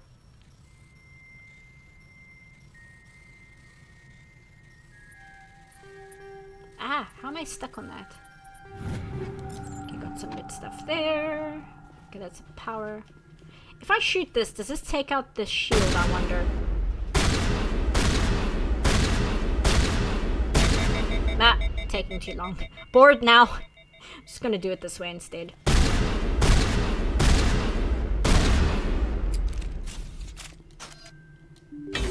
this. Oh, that's great. That's fantastic.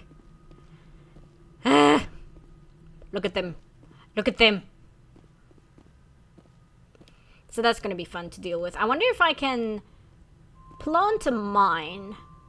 Will it go off I don't know. Let me try. Come back here, guys. Regroup! And now, if I shoot from back here...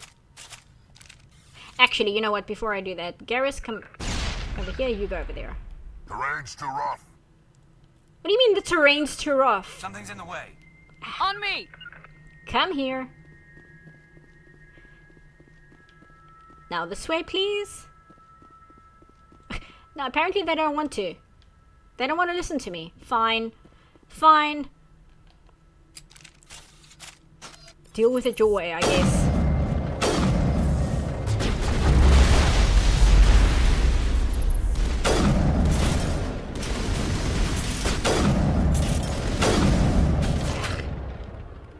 Overload, please. You.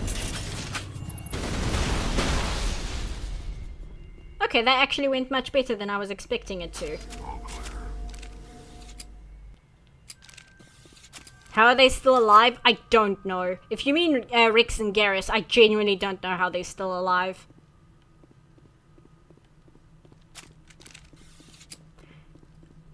Power junction. I'm not gonna bother with those.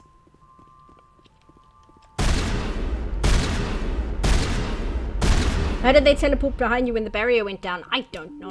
Maybe they got stuck and the AI thought they couldn't move, so it just rubber banded them behind me.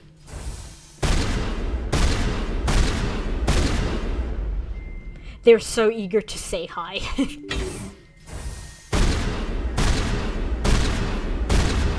Okay, lost one.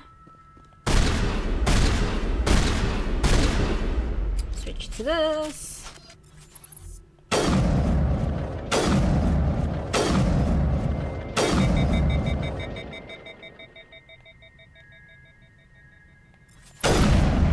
Additional security drones powering up. That's great. Well, at least it'll give Garrus and Rick something to do.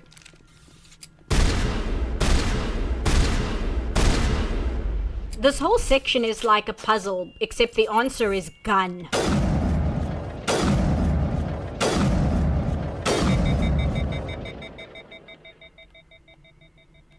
Come on. There we go. Is that one?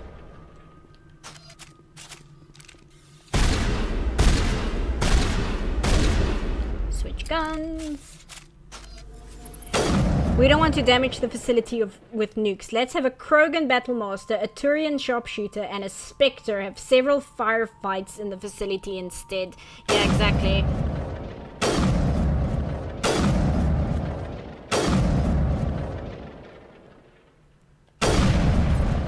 It's like Udina when we first got to the Citadel. Udina's like, okay, well, remember, this is the Presidium, please take care. And then the first thing Shepard does on the Citadel, her first visit there, is just start firefights in the corridors.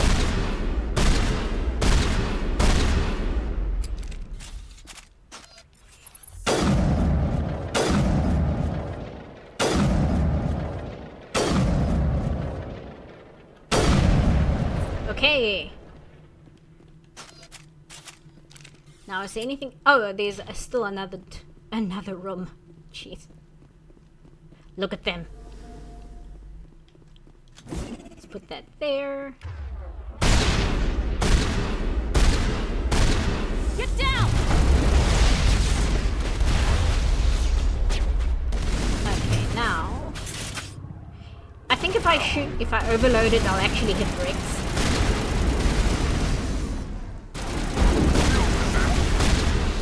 Okay, done. And we'll just deal with these and then we'll be finished, hopefully.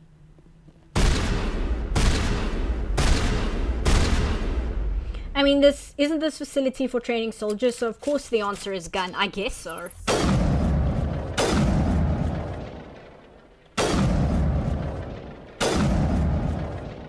That's one. Area secured.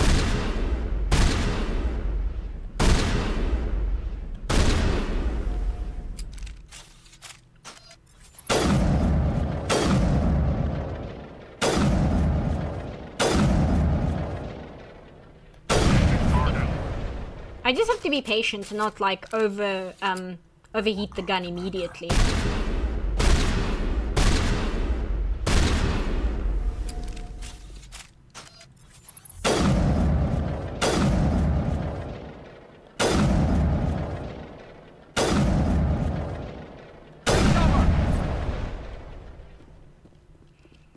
One more. Area secured.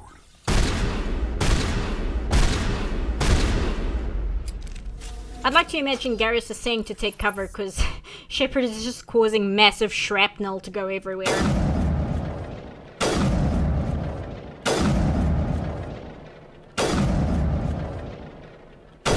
Okay. A burst of white noise over all frequencies nearly deafens you. Your hard suit's heads-up display interprets it into a series of zeros and ones. And there's some binary. They repeat again and again, blanketing all frequencies until the lights on the final VI cluster flicker and die.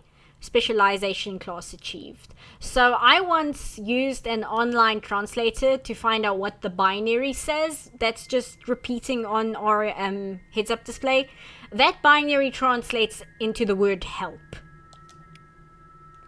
Specialization class will replace your base class in the talents on the squad screen. Talent ranks in your base class transfer over to your specialization class. Okay, this is just... Okay, let me see. Commander relies on lethal efficiency and brute force. So, increased damage with all weapons, improves immunity, marksman, and assassination. Recharge time, overload, and sabotage. Actually, Commander would be better. So that's fun. I think we're good, Shepard. I always like when I have to destroy some technology and my final shot has it screaming for help. That always makes me feel very good. Sad binary. It's sad. I don't like it.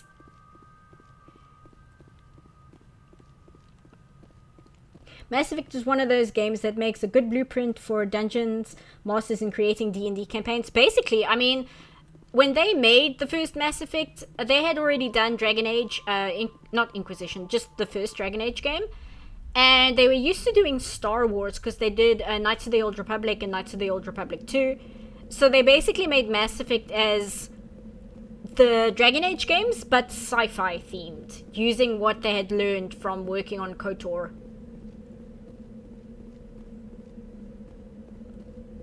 Okay, back to the Mako. I think that's everything here. Just check the map. Yeah, there's some debris here, but I'm pretty sure that my electronics is too low for it anyway. Dragon Age Origins, yes. I'm so used to playing Inquisition, I just automatically say Dragon Age Inquisition. Okay, let's get our squad points up and let's get everybody some better gear.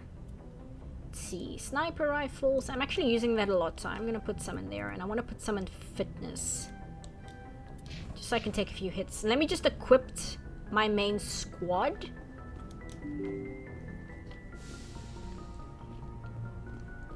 Garrus and Rex won't have anything new to say. Oh, Tali either, because they've all asked me to help them do things, so they won't have any new dialogue until after I've helped them.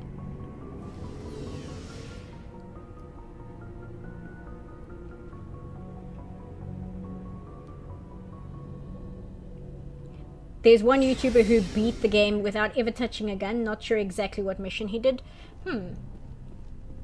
I would think you can do that, but you'd have to rely on your squad to do the shooting for you. Okay, let's do Rex, because I use Rex a lot. Okay, so, let's give you this. And shotguns. Okay, we'll give you this. You don't use these, you don't... Okay, biotic amps. Okay, this doesn't give you any power bonus, but it gives you very good everything else. And you've got good armor. Let me just give you... Let me see... Smash damage, physical threshold. Okay, now I want the medical interface. Physics threshold. Damage protection. I'm going to give you the armor plating. And shotguns, I'm going to give you... let's see. Give you the hammerhead rounds. And combat scanner. Okay, that's it for Rex. We'll do Garrus next. Garrus. He's basically got a good gun already. There's this one, okay, it's just got a slightly less great heat sink, but that's not a terrible thing. I'm going to give you the anti-personal rounds, and I'm going to give you... Do I have a better recoil dampener? +5 max stability. Okay, I think... No, I think that's good for now. Sniper rifle. Give you the Reaper, and give you... I'll give you some chemical rounds and combat sensor, because we need that. And for your suit, we will give you... I'll give you a exoskeleton for that. Caden I don't really use. Rex, Tali. I'll do Tali because we are going to use her a little bit. She doesn't use assault rifle. She uses shotgun. Let's give you chemical rounds. It's fine. Yeah, I'll give you some of that. And these... I think I want that one, so I'm not going to give you that. I will give you this, though. And I'll give you... that one, and... yeah, that's fine. Omni tool, okay. I kind of want that for myself, so I'm not going to give you that. I don't think we have armor for her. But we can give her... oh, can I not? Okay, I can. I want the medical interface with the shock absorber. Okay. Liara. I want that one, so again, I'm not going to give it to you. I'll give you that one. Chemical rounds and heat sinks, it's fine. That's fine. Okay, that's all I'm going to mess with there. And my own equipment. Give that one to me. Yes. And I think anti-personnel rounds. Give me the hammerhead rounds instead. And the combat scanner. I think I've only got one. Give me this one. And sniper rifle. I want this one. And give me... this one, that's fine. Okay, that's fine.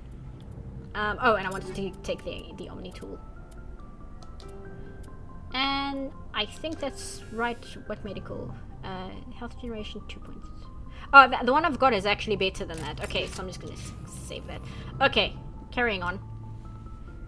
Next, is the Magic the Gathering huge in the military? I don't actually know.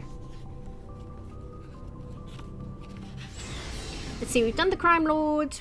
We have to help Rex, and we have to help Garrus, and we have a missing survey team. But we should probably help Kahoku before we do the missing survey team because his situation was a little bit more dire. But I kind of want to do Rex's mission. And then I'll see what my level is. I might be able to do the next story mission. Zoom out. Zoom out. Zoom out. Okay.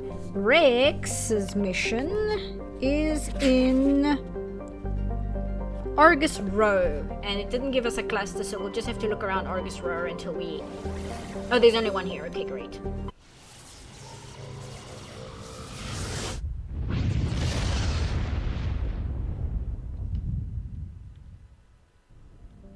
Okay, let's see. Cyber. It's just standard helium giant, that's fine. Not much to see there. Canrum. Canrum is a small rocky world with trace atmosphere of methane and krypton. Its surface is mainly composed of magnesium and silicates with deposits of carbon. Canrum was the site of the warlord Shiagar's defeat by Turian peacekeeping forces during the Krogan rebellions. While this band was not especially powerful, Shiagar was a female warlord, and one of the few remaining fertile females at that. She had, through viciousness and cunning, parlayed her unique value into a position of power. Krogan males competed for the right to join her band and lie with her. When Shiagar's death was announced, vengeful male Krogan admirers near and far swore blood oaths against the participating Turian crews. In the end, several thousands of the Turian participants were killed in open combat or through assassination.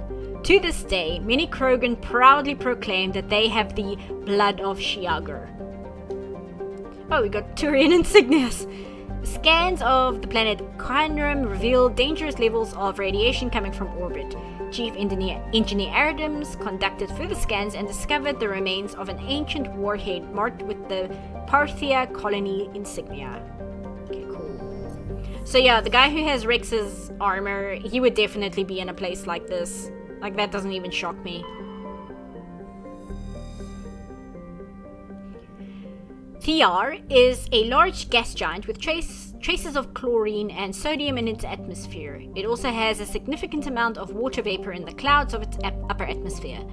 Thear was struck by an asteroid at least 12 kilometers in diameter within the last 100 years. The superheating caused by the impactor's atmospheric passage created a large bank of cloud storms, of vicious storms along the equatorial band. Interesting. Next we have Midgos. Message coming in. Ah, there we go. Patching it through. General distress call from the Sacred Angel Medical Transport. Critical system failure. Losing power. Emergency landing. Argos. Communications failing. Life support and emergency transponder.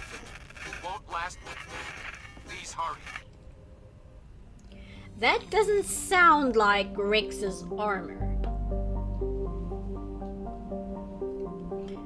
Midgos is a large terrestrial planet with an atmosphere of carbon dioxide and nitrogen. Its hot surface is mainly composed of nickel with deposits of potassium and heavy metals. It is a mineralogical treasure trove with concentrated heavy metal elements constantly being brought to the surface by volcanic activity. Midgos is inhospitable and dangerous, and expeditions must be well prepared to survive any length of time. With its high mass, heat-trapping clouds and constant volcanic venting, Midgos seems well on its way to become a Venusian pressure cooker world. And it's got a level 2 heat warning. You bet they're dead already? Yeah. I'm gonna guess so too. Once again, I'm gonna bring Rex. Because he's a heavy hitter, so he tends to be a good person to have on your squad. Because Garrus isn't much of a heavy hitter.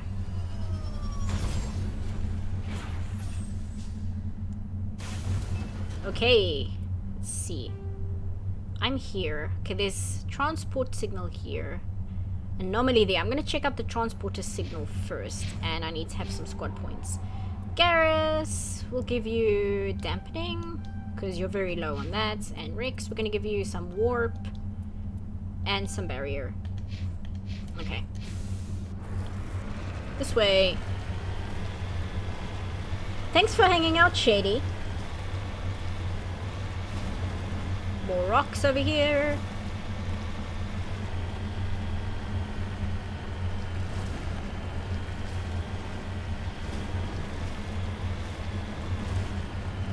Climb this. Climb! There we go.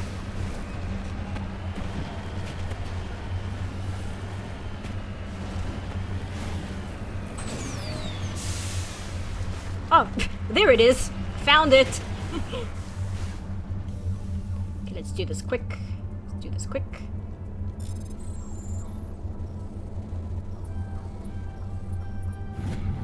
Okay, done. Back in the car. Thank you. Okay. Luckily... There's the wreckage. The signal must be coming from there. Careful, Shepard. I've got a bad feeling about this. Okay, well in that case I'm gonna save. When Rick says something, you listen.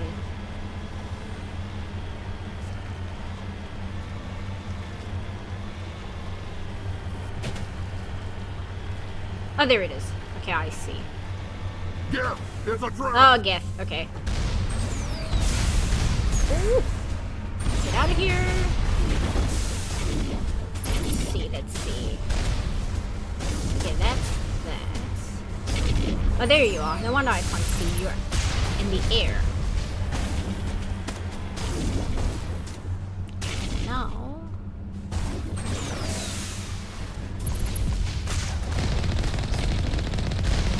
Take care of you. Take care of you. There you are. Goodbye. The armature up here.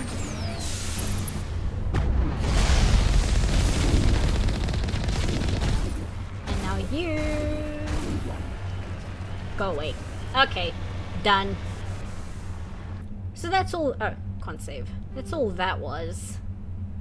I'll check the debris, and then we'll check the anomaly, and then we'll keep searching, because we're actually here for a reason. Not just to mess around with the GIF. I feel bad for whoever has to reinstate airbags on the Mako. That must be where most repair maintenance budget on that thing goes, yeah. I like to imagine every single time Shepard brings the crew and says like, okay, you and you're with me for this mission. It's, if they know they're going on like a planetary drop, the crewmates just absolutely dread getting picked by Shepard for the mission. Not for the mission itself, but just because it means they'll have to get in the Mako with her.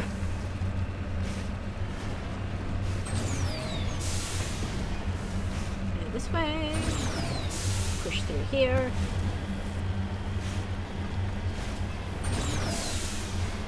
Go this way.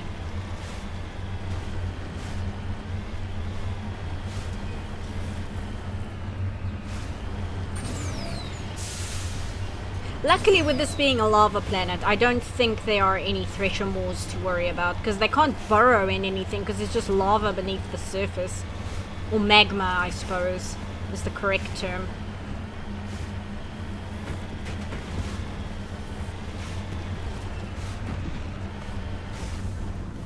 Is it still magma if it's just below the crust like this, or does it already count as lava? Too low. And then we want to go here, just check what that is.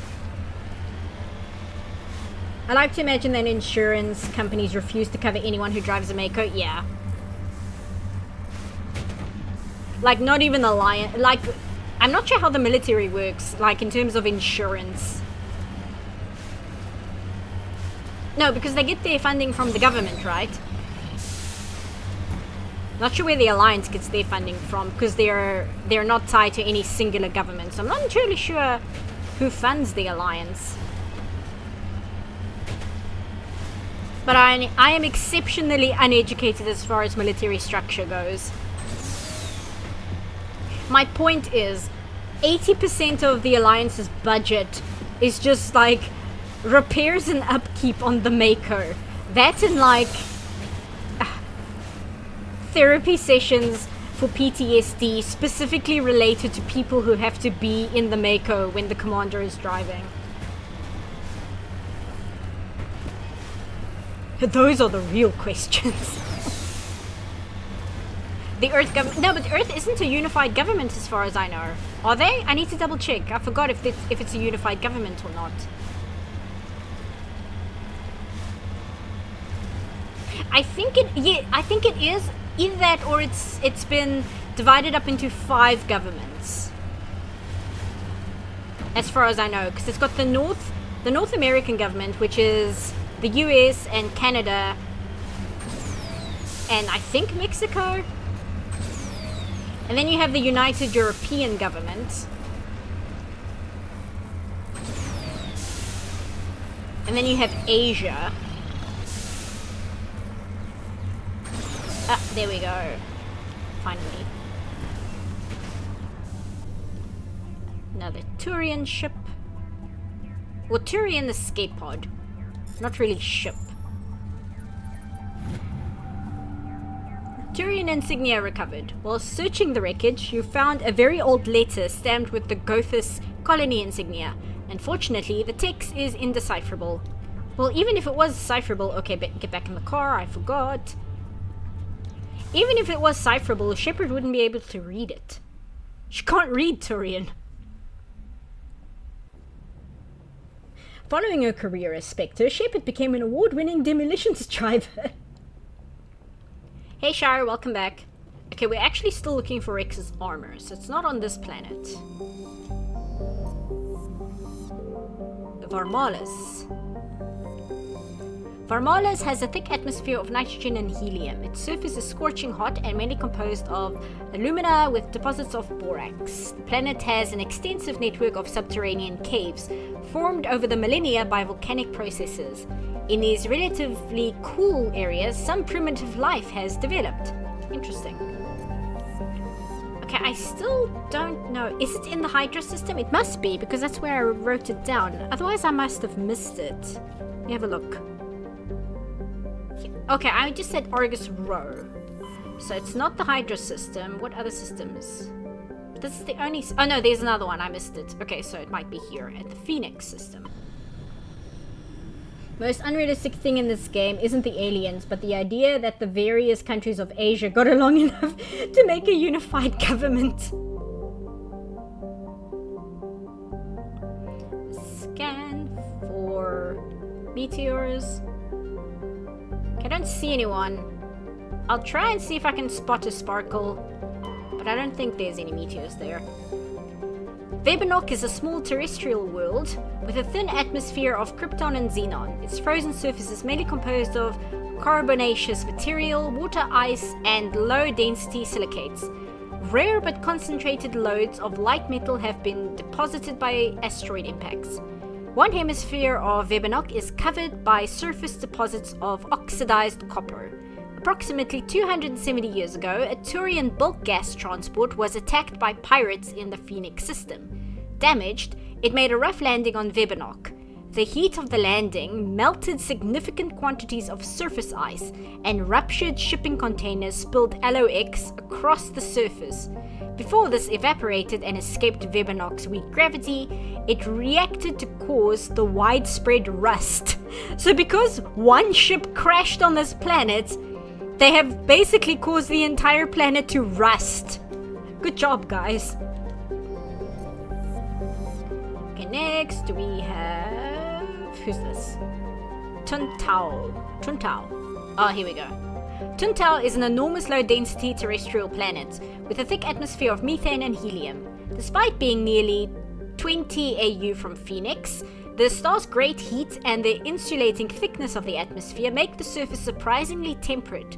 The crust is mainly composed of sodium and silicon dioxide with deposits of various light metals. While Tuntao is not habitable, the relative pleasantness of the surface conditions make it a popular location for small ships traveling through the Argus Row cluster to land for drive discharge.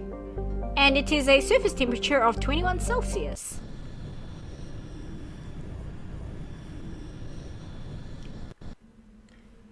Okay, so we need Rex because this is his mission. And, oops, and we'll bring Garrus because we always bring Garrus.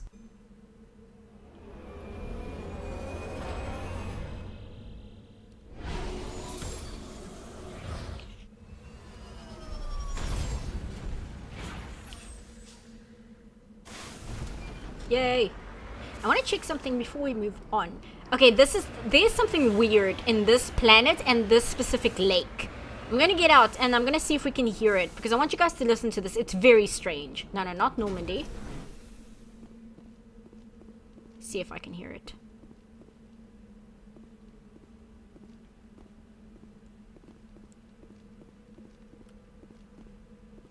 I think it's over there. Hold on.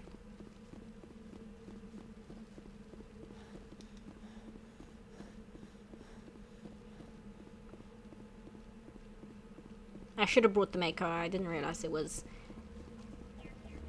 not as close. And the music, except that's not actually what I want to hear. Okay, let me go get the Mako. There's a specific spot on this lake where you can hear something, and it's very strange, and I've never been able to figure out what it is. Normandy drops off the Mako like my parents dropped me off at school. Just kick you out of the door, open the door, kick you out. Bye!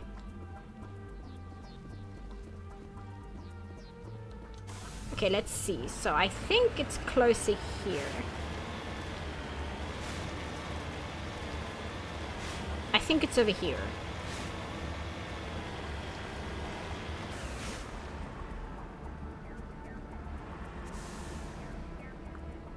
If I can't hear it, I'm not going to mess around too much because I don't want to waste your guys' time.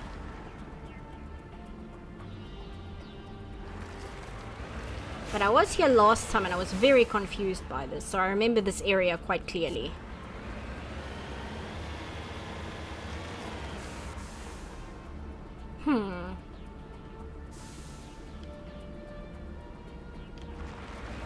Nah, I'm not getting it this time. Okay.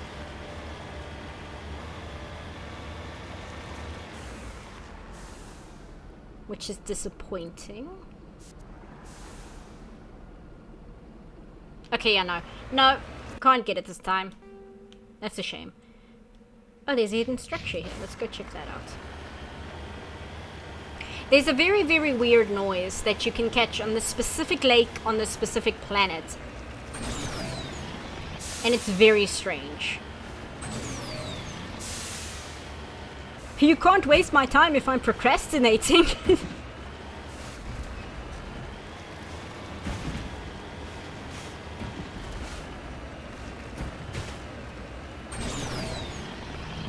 Get up here.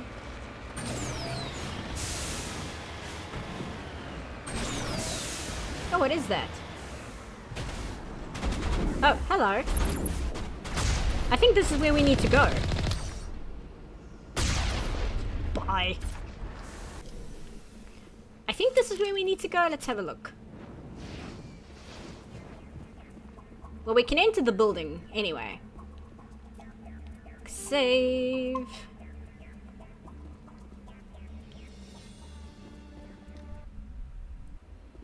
My time cannot be wasted as I would not be doing anything constructive anyway. This is the place. My armor's here somewhere. Okay, excellent. Bring out your guns. Okay, I'm going to want my pistol. Garrus has the assault rifle. You've got the shotgun. Okay, cool. I hope that wasn't leaving the base. That might have been the exit. Yes, it was the exit. Damn it! Why did you turn me around in the dialogue? Here we go.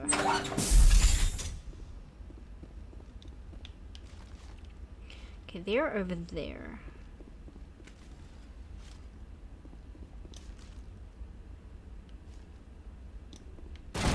I saw it.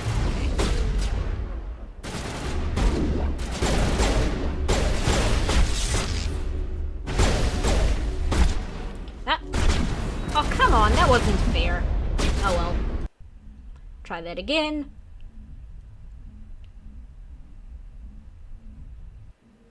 Imagine being a random merc in a backwater planet only to be turned into chunky salsa by a space Bradley that fell from the damn sky.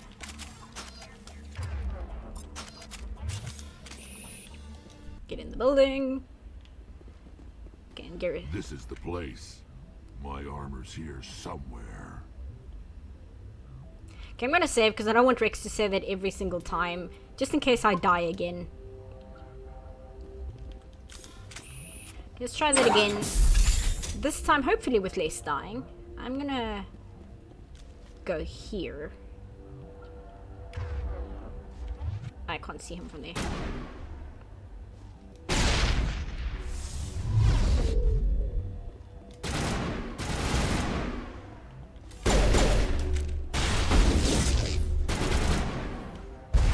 I don't know why they rush you. It's such a weird design for this game.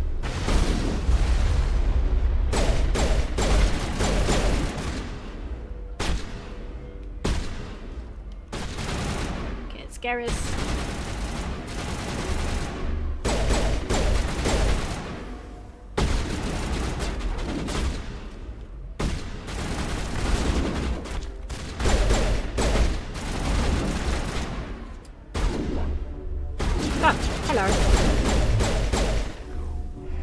Oh, that's the one that Rex wants us to get. Okay.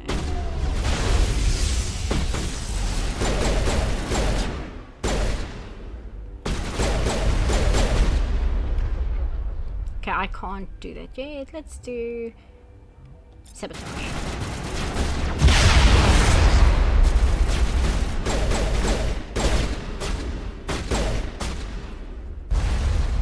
Come on.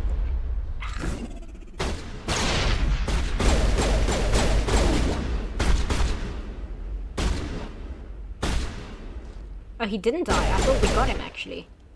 Good as new.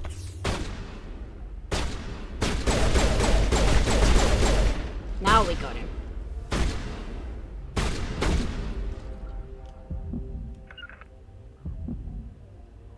Oh, Garrus is down. Okay, hold on.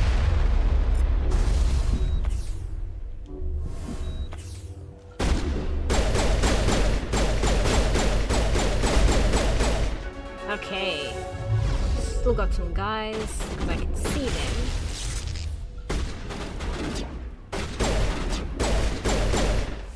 What happened? He just disappeared. Rex, you're kind of in the way.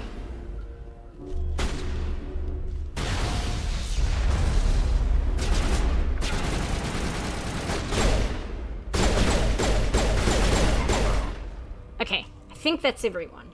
Unless, okay, that red dot isn't disappearing, so they... Oh no, it did. Okay. That's everyone.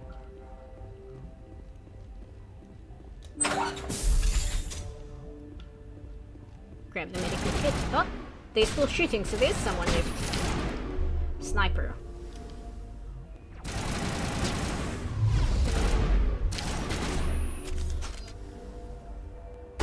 Two people left. They must have been upstairs. And the other one... Oh, there he is.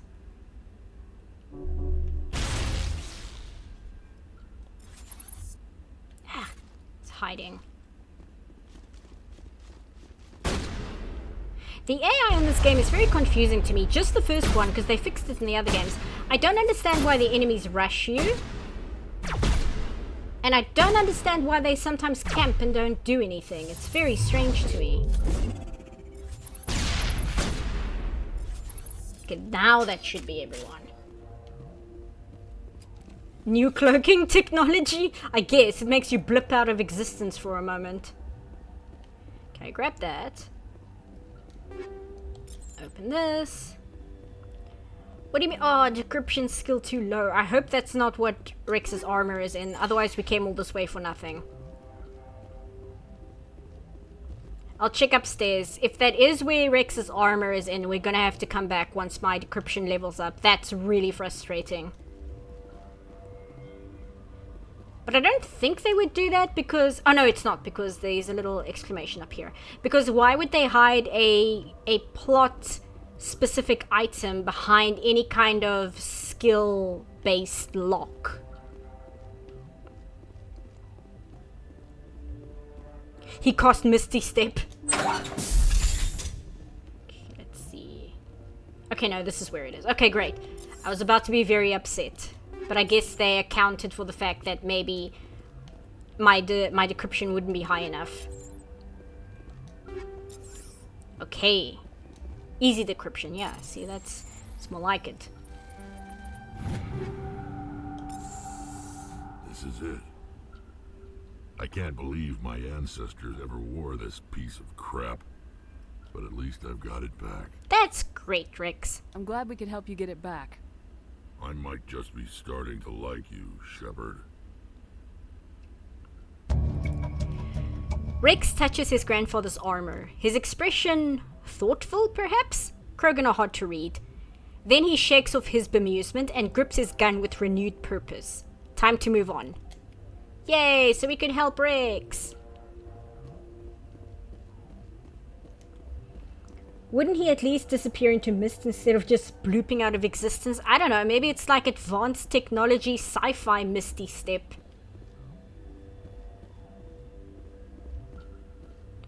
It uses like advanced holograms or something and like mirrors the surrounding environment.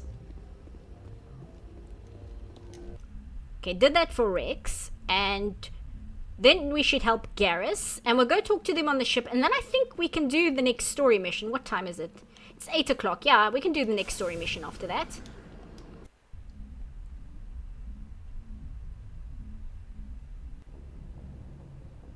Okay, Garrus is... Let me see.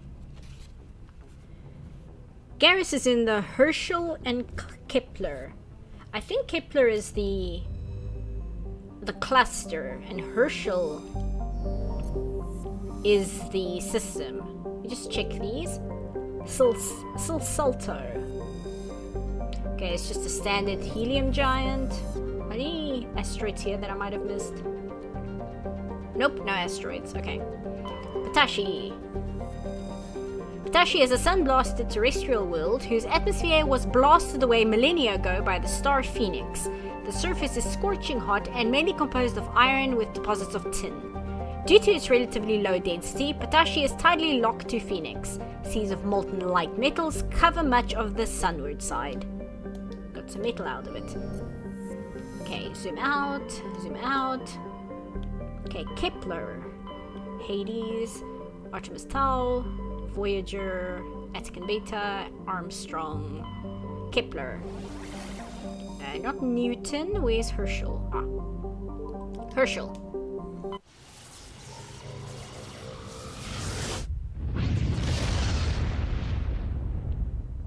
Seapoff, are you into KOTOR or any of its kin?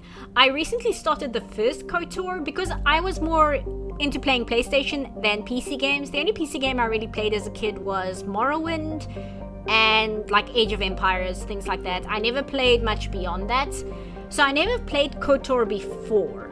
I started playing it now, but I think I need to restart because it was running kind of wacky on my machine. I like what I've played of it so far. Kolbaka is a moderately sized terrestrial world with a hazy hydrocarbon atmosphere. Its surface is mainly composed of chlorides with deposits of solid and liquid form hydrocarbons. Ah, there we go, I knew it. And survey heavy metal, nice.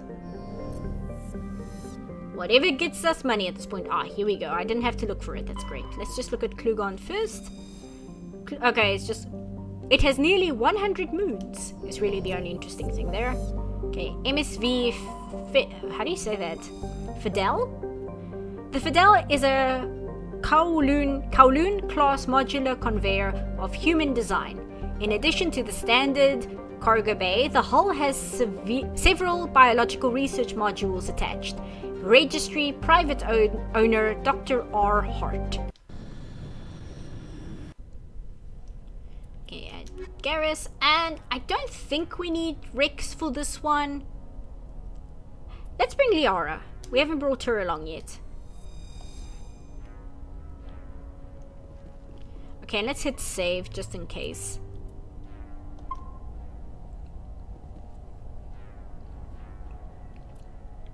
And Liara, I know I haven't, oops, I haven't put anything into her list, so let's just do some of this.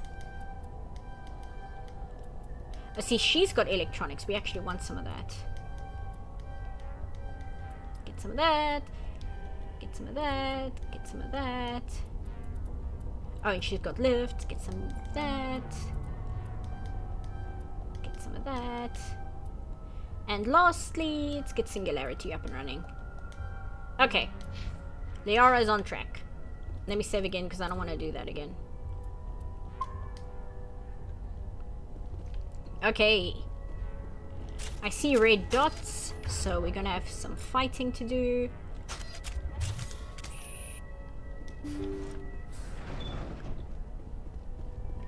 Okay, not that way, this way. Oh wait, I think I know what enemies these are. Hold on.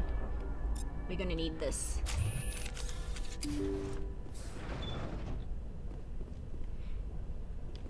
Because I was wondering what enemies would be on his ship, but I think, yeah. Test subjects, that's what.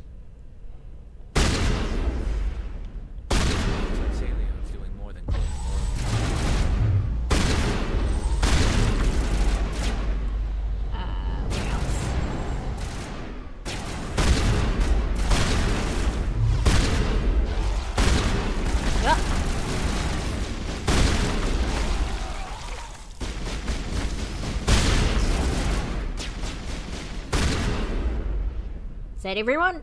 Okay, great. I forgot if they explode on you, it like damages you. I don't think there's anything to find in this maze. Let's have a look quickly anyway. Nah, nothing. Okay, cool. Moving on. You'd think someone as influential as the first human Spectre would be filthy rich. You'd think.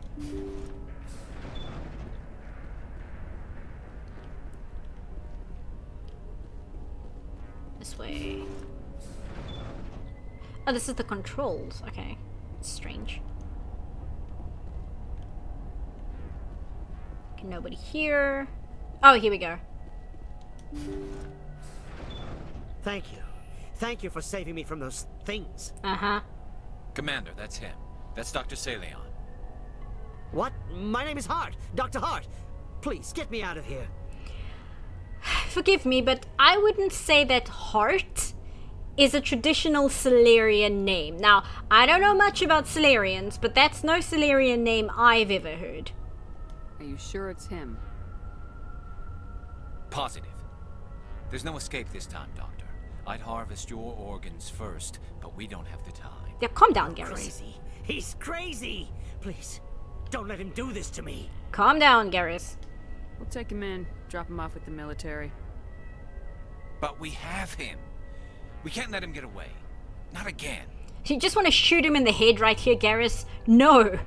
If he dies, we'll never know what he's been up to, or how he did it. We'll take him in, interrogate him, and he'll serve his time. Okay. You're right. You're a very lucky Salarian. You owe the Commander your life. Oh, thank you so very much. And then he starts shooting at you. And so he dies anyway. What was the point of that? You can't predict how people will act, Garrus, but you can control how you'll respond. In the end, that's what really matters. Yeah. I don't think I ever met anyone like you, Commander. Well, I guess we're done here. Salen's medical equipment is stained with the blood of many species. Pale blue, violet, orange, and more than a few dark red. But his work has ended here. Time to head back to the Normandy. Yeah, I don't know why they have him run first, because when I was watching Dana play this the first time, she was very confused as to why Liara and Garrus just opened fire on him. And it's because he actually opens fire first, but they want him to round this station and take cover behind it first. But as a result, it kind of looks like Liara and Garrus just start shooting at him for no reason. It's very strange. Garrus is, sorry, I'll read that in a second, I just forgot, this is actually timed. Grab that. I think I've started shooting at you, but he knew he'd have to ride back to the Normandy in the Mako. Garrus is so bloodthirsty, I'm sure Rex would have a field day if he was here. Actually, Rex doesn't have too much to say if you bring him. It's mainly up to Shepard to smack Garrus with the newspaper and kind of get it into his head that you can't just go cowboy your way through life. I can't do this one. Which is fine, because in the first game you're his superior, so he kind of looks up to you in your opinion anyway. Also because that's kind of Turian culture. They're kind of conditioned to take orders and not question them whatsoever. And that's kind of Garrus's problem, is he's the kind of guy where if you give him an order and he doesn't like it, he will contest you about it. Which is a good personality trait, but it's not a good Turian trait. Back to the Normandy. If it worked for Doc Holliday, it'll work for Garrus. Smack Garrus with the newspaper like a puppy or something, except for aforementioned puppy wants to murder people. Yeah, you just swat him with the newspaper every single time he gets a little bloodthirsty and teach him, hey, you can't just shoot people because you're frustrated. I understand you're frustrated, but you can't do that. That's not how we do things. But I think he gets it. I think he finally got it into his head. So we'll talk to Rex first, then we'll speak to Garrus, and I guess we'll talk to Ashley as well, considering we have to. Shepard. So you'd rather be a merc than help your people? I'm a fighter. It's what I do. Goodbye. Aren't you at all worried about what will happen to the Krogan? What the hell do you want me to do about it, Shepard? I'm tired of sticking my ass on the line and getting nothing for it. So you're just giving up on your people? I gave up on fighting for a lost cause. I'm no hero, Shepard. Bottom line, killing for credits simplifies things. You ever think about helping your people? I try not to. But there's a lot of Krogan mercs out there. I'm always running into them. Half the time I'm being paid to kill them. But that's just part of the job. You don't get to pick who your enemies are. Okay, we asked him about the Genofade. I think if we ask him about family, he might have some updates on that. If he doesn't, I'll skip through the dialogue.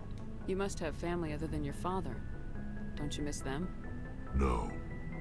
Now that I have my family's armor again, there's nothing left for me. Okay. And I don't know if he has any more dialogue under mercenary. How long have you been a merc? Long enough. I took my first contract right after I left my home system. It's good work if it doesn't kill you. I get the feeling you enjoy your work.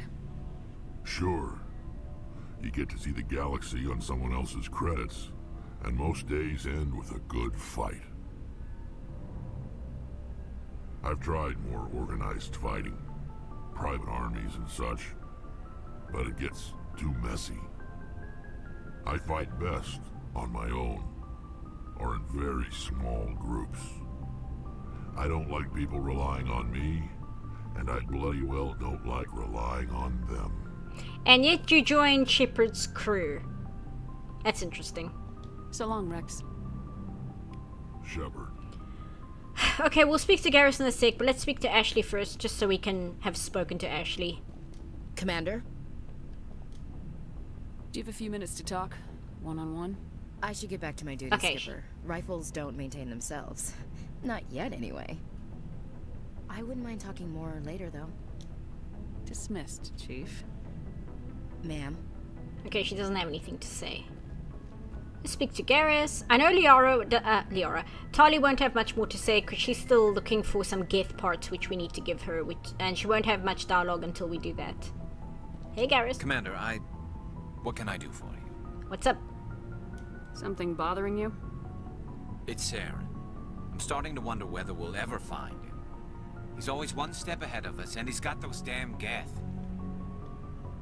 We're getting close, Garrus. We'll find him.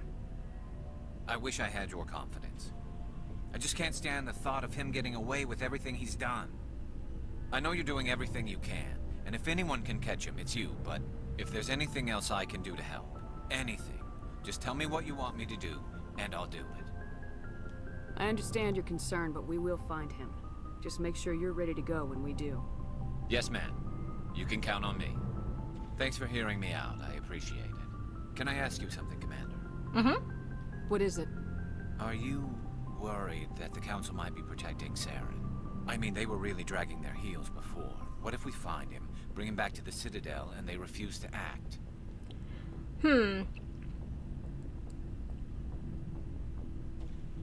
I'm not sure because I don't think the Council is protecting him.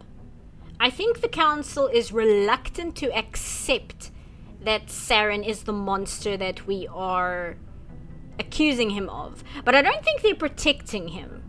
Because if they were protecting him, they would have dragged their heels even more than they already were, revoking his Spectre status. Like, they would have found excuses and reasons to keep that in place, or they would have done far less than they have done. The fact that they stripped him of his Spectre status, which removes him from resources that he needs, and then essentially sicked Shepard on him, that doesn't sound to me like they're protecting him. I get what Garrus is saying and I understand his concern, but in this case I don't think that's what's going on, just because the logic doesn't line up for me.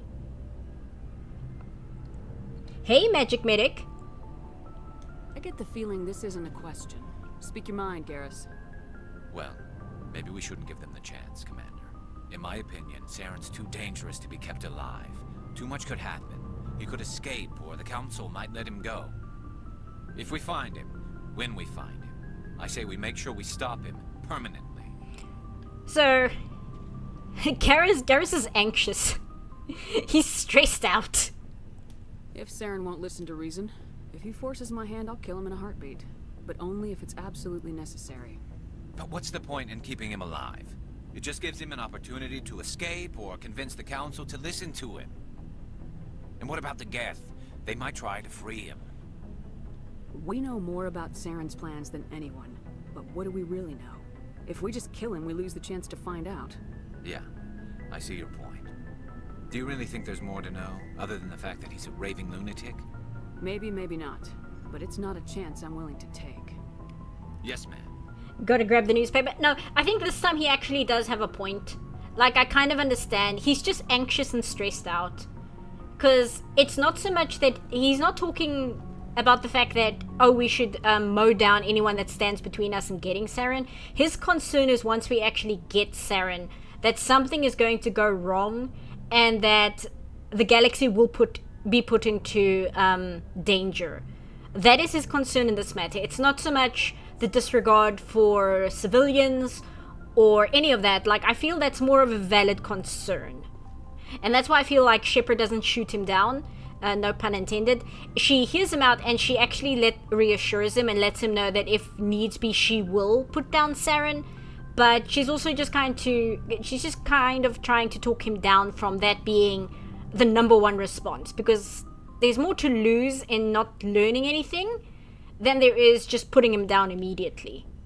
I don't know if he has anything more to say because we did get Dr. Hart for him. Commander, good to see you. Okay, no, he doesn't have any more dialogue. I think we have to talk to him again later. But that's one of his, like, bloodthirsty conversations where I actually understand his concerns more than the others. Because I feel that is a valid concern. You're having a bit of a mediocre day, Magic Medic? I'm sorry to hear that. Staving off the voices that tell me to buy a rope. Oh no! That's horrible! Oh wait, we should probably talk to Kaidan and we should talk to Liara.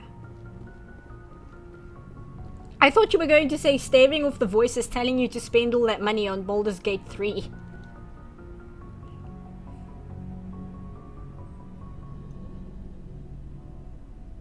Anything you need, Commander?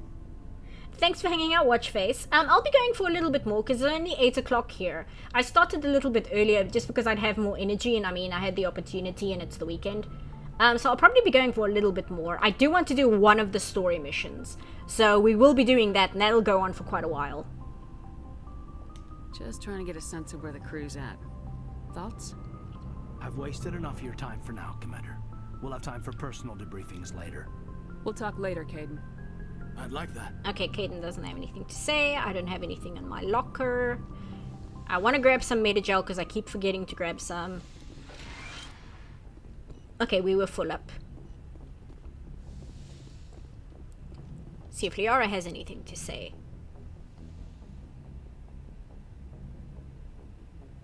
I get the feeling you want to ask me something, Commander. I just wanted to talk. Fair enough. What did you want to talk about? I think we spoke to her about Benezia, and I think we did speak to her about Asari culture, because that's when she explained, like, the misunderstandings that people have about her species, so I know we talked about that.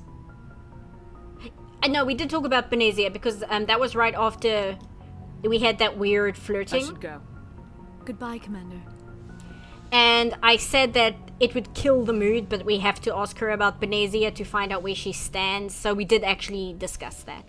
Okay. Now, I think we can do the story mission. We will go to Noveria first. You can't run Baldur's Gate 3 because it won't run in your machine. That's fair. I do want to get it myself. It's just a bit pricey. Oh wait, I went downstairs. I meant to go back up. I'm used to the elevator in the second game, which takes you everywhere.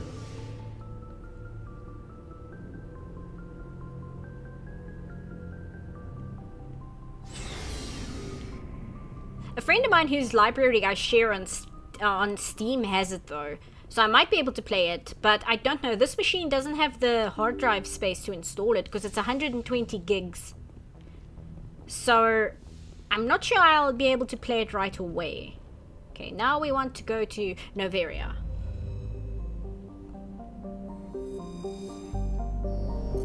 Let's check. Did we check these planets? Matol.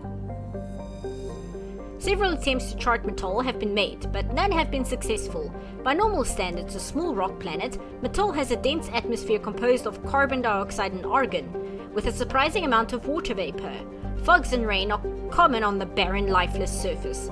Matol is pleasant enough to be considered for a terraforming prospect, though its low mass and the high radiation of the energetic blue star Herschel places it fairly far down on the list.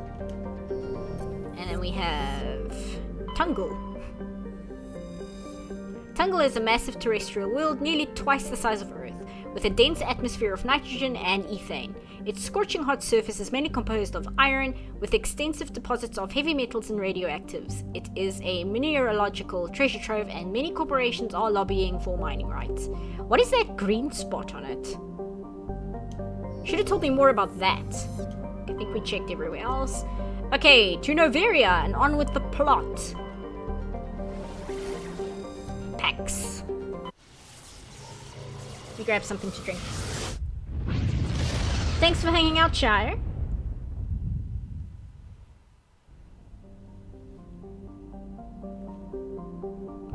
Okay, Noveria.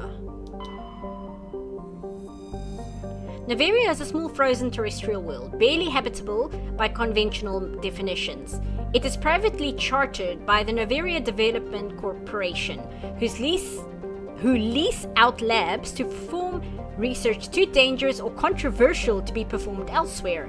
Given Noveria's unique situation, it is the source of many wild conspiracy theories. Colony Foundation 2163, population 361,400.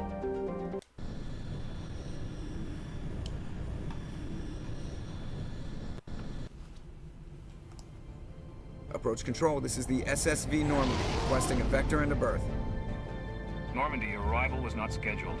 Our defense grid is armed and tracking you. State your business. Citadel business. We got a Council Spectre aboard. Landing access granted, Normandy.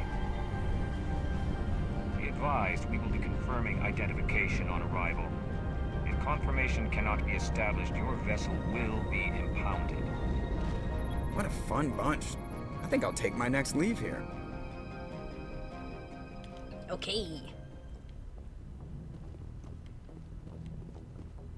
Go this way. I don't think we... No, we won't have any dialogue. We checked everyone. Go this way. Exit Normandy. Okay, we need to take Liara on Noveria. For story reasons, we need Liara.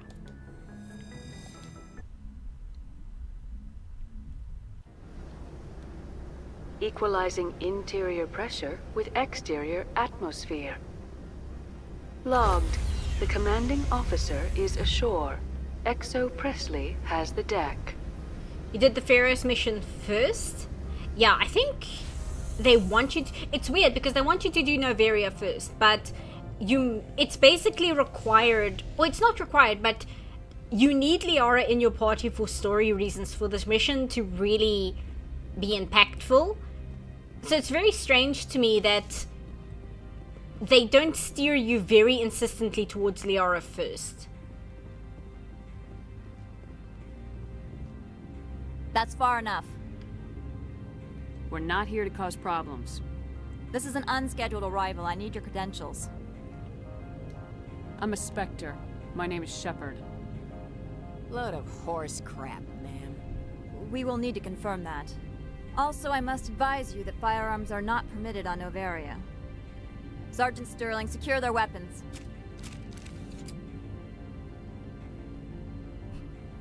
Citadel authority supersedes yours. Stand down. Their house, their rules. If you think this is best, Commander. Captain Matsuo, stand down. We confirmed their identity. Spectres are authorized to carry weapons here, Captain. You may proceed, Spectre. I hope the rest of your visit will be less confrontational. Parasini-san will meet you upstairs. Behave yourself. Yay. Okay. Nobody got to shoot anyone, that's good. What's your problem? Get out of here. Okay. I'm sure Parasini-san will answer any questions you have. Okay, moving forward. How about no?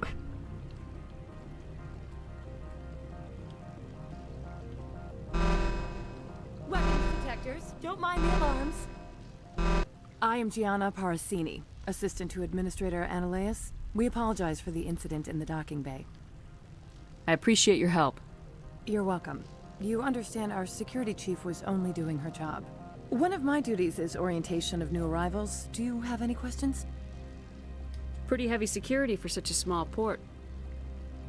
The executive board does everything in its power to protect the privacy of our client corporations. Yeah, I'm Commander Shepard. Things seem to happen when I show up. I can't have my investigation hampered. Tread lightly. The board can bury you in litigation.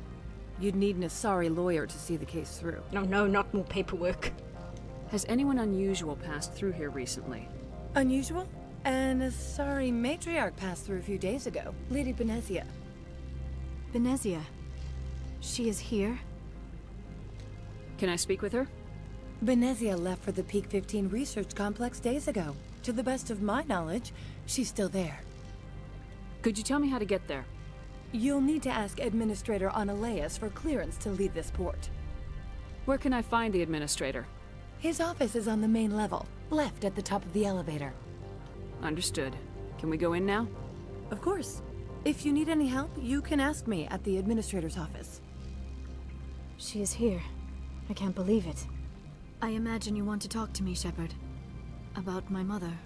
See, this is why I don't know why they should almost make it mandatory to get Liara first and then do Noveria, because it's very easy to miss out on like all the extra detail you get if you bring Liara with you. No, we don't. I trust you, Liara. You may not be military, but you're a part of my crew. Thank you, Shepard. That means a great deal to me. Okay, moving on.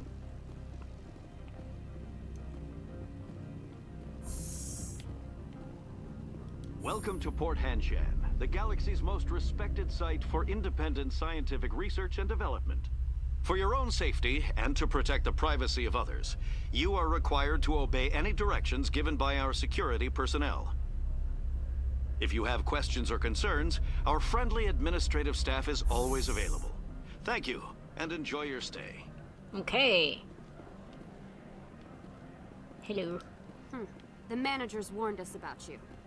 They warn people fast. I just got here. Okay, so we want to talk to this guy, because this gives us a small side quest. And I like this guy. I like talking to the Hanar. They're very fundamentalist, but I think they're cool. This one offers greetings. You are the Spectre that visits Port Hanshan. News travels fast here. Indeed, esteemed Spectre. Your arrival was not greeted with any joy by the companies here. This one has a burden that you could ease. If an arrangement could be made, it would compensate you. This one has procured a special item for a customer. The item is not permitted within the station, but you could bring it through customs. You want me to use my status to smuggle for you? That is not inaccurate. Sounds shady. Yeah, let's find out more before we say yes or no. I won't carry anything if I don't know what it is. This one must be discreet. Rest assured, the contents pose no threat to anyone within this port. I want to know where this package is going. This one's customer prefers to remain anonymous. I'd be stupid to do this without knowing that I'm not equipping my own enemies. Your words are not unreasonable. The customer is the Krogan called Inamorda. That one is a bounty hunter of some repute, and quick to anger. You understand this one's urgency. That other grows restless from the delay. I think I'm gonna do it. It's kind of renegade to accept, but I mean, saying no is just saying no to the mission, and you don't do it, and that's not very fun. I'll think about it and get Oops. back to you.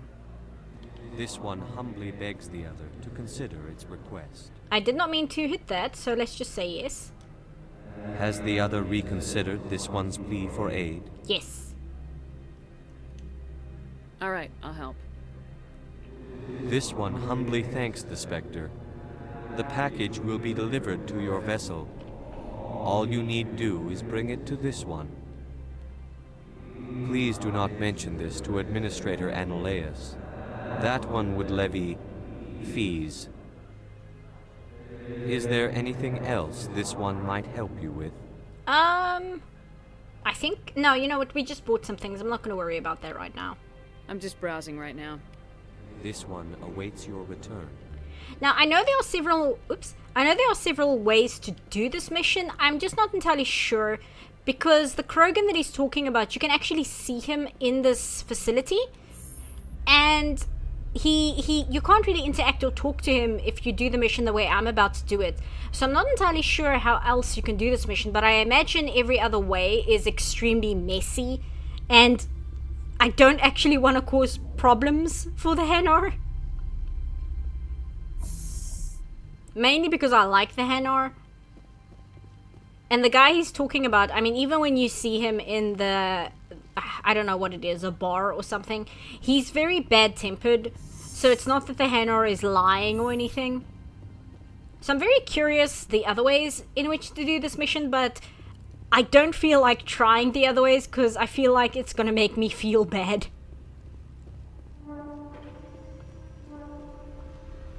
Just grab this and go back inside. I'm actually not going to do the full mission here on Noveria. I'm going to do some of the early missions, and I think I'm going to call it there, just for the sake of my voice. But we'll get some of it done, because there's a few things that happen before we face Lady Benezia. There's a few things that happen just here on the main base before we move on. Go here. You think you can rat him out to admin? Yeah, that makes sense. Like, it would make sense to me that you could go to Analaeus and give him the smuggled goods, but that's not really something I want to do because I don't like Analaeus. I don't like him, so I don't want to do that.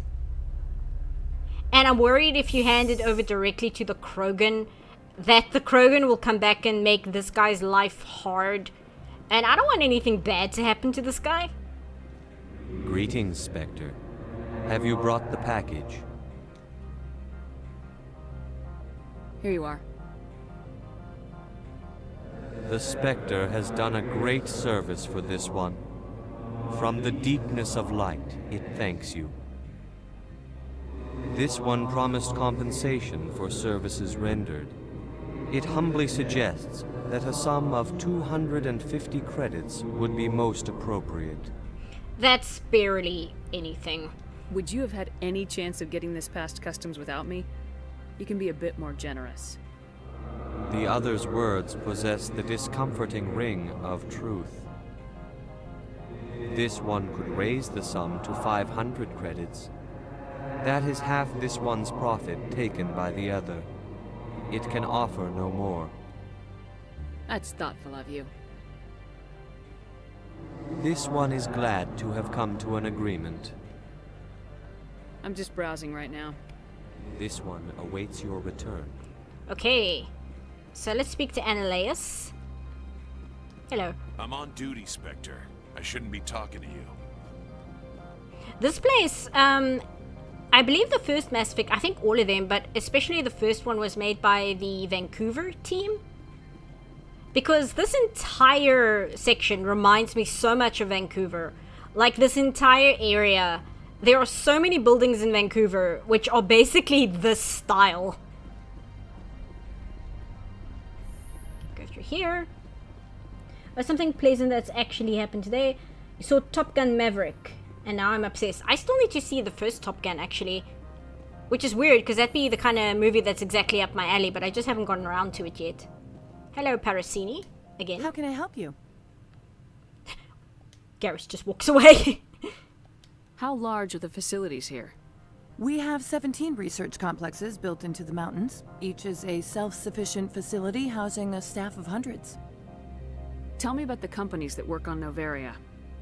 Over 250 high-tech firms rent our labs. Major shareholders include Elanus Risk Control Services, Binary Helix, and Synthetic Insights Limited. Your guards work for ERCS, don't they? The executive board gets a discount on facility security. Elanus also develops lethal and non-lethal weapons. Binary Helix. They work in genetics? BH is a leader in genetics and biotechnology. They try to keep a low profile in the media. Much of their research is in biotic modifications. That angers many Luddite, organic baseline, and fundamentalist groups. Haven't I seen Synthetic Insights in the news lately? They're one of only 4 corporations licensed by the Citadel Council to develop artificial intelligence. They attract many protests. No agitators have ever breached our security. That's why they invest heavily here. Okay. I'd like to speak to Analeas. One moment, please. Mr. Analeas? Yes, what? Commander Shepard is asking to see you, sir. Right, fine, come in. He sounds pleasant. Oh wait, these guys have things to say. What do you guys think? Do not be fooled by these civilized surroundings. This is a place of secrets and lies. And Garrus? Corporations here hire their own private security forces. It makes it easier for them to break the laws that way. I can't tell if that's something that Garrus would approve of or something he would find frustrating. Hello. You will excuse me if I don't stand up. I have no time to entertain colonial rubes. Not a good start. I see you looked up my service record. Only a fool enters negotiation without knowledge of the other party's tendencies. This greeting is a courtesy. I will only cooperate as required by the Executive Board. Businesses come here to avoid the second guessing of galactic law. Are you telling me you have no safety protocols? Don't be ridiculous. Do you think a for-profit company would take no precautions against loss of life and material? Project leads have the final say here, not meddlesome politicians. I can see that going either way, because yeah, sure, no meddlesome politicians, but on the other hand, you did use the term for profit. Anyway, let's instead of poking him about his operation here, let's actually get the info we need. Do you do business with Saren? Agent Saren? One of your Spectre compatriots? He's a major investor in Binary Helix Corporation, which is one of Noveria's backers. I mean, it's a good question. He's not going to answer it, but it's a good question. Is Binary Helix developing weapons for him? It's possible, given his interests. What our clients do in their labs is their business. Yeah, that's a non-answer. I've heard an Asari matriarch is here. Benezia? She arrived a few days ago, accompanied by a personal escort and some cargo. She's up at Peak 15. What can you tell me about her cargo? Large, heavy, and sealed. It passed weapons screening. Beyond that, it is not our concern. What do you mean, personal escort? The phrase is self-explanatory. Bodyguards attending to the safety of her person, mainly Asari commandos. Commandos? You didn't think that odd? They followed all our regulations. I had no reason to forbid Lady Benezia from taking them. Garrus is like, are you seeing this shit? I'd like to see her, immediately. I'm afraid that you cannot. Peak 15 is a private facility in the Skadi Mountains. Regardless, there is a blizzard in the area. Shuttles are grounded and surface access has been cut off. So we drive. Just the squad mates is the most terrifying thing Shepard can say in their presence. Surface access, you say? Cut off, I said. The roads are not suitable for travel. Don't make an issue of this, Shepard. Forget him, Commander. If he won't help us, I'm sure someone else here will. Calm down, Garrus. What brought her out here? If I knew, I wouldn't be at liberty to say. She came here as Agent Saren's executor. She's here on business for Binary Helix. There were issues at Peak 15 that required Saren's attention. Okay, and I've asked everything Back else. to my other questions. Every minute of my time you waste costs the company 12 credits. I will keep a running tally. Sure, bill me. I have no more questions at this time. Good. I received a dozen urgent messages while you dithered about. Sure. Whatever. So I have some questions about the illegal weapons you want to buy. I'll have 10,000 answers going your way about that. Have a good day, sir. Mr. Ananias isn't the only one with a pass to leave Hanshan. Hello? You've never worked in the corporate world, have you, Commander? You can't bludgeon through bureaucracy. So it would seem. I need an alternative. Talk to Lorik Keene. You should be able to find him at the hotel bar. Can't say more. Not within earshot of Mr. Ananias. You said I should talk to Lorik Keene? Mr. Ananias isn't the only one with a pass to leave Hanshan. Keene spends his days at the hotel since his office was closed. I've taken up enough of your time. Not at all, Spectre. This is my job, after all. Okay, so we speak to Lorik Keene.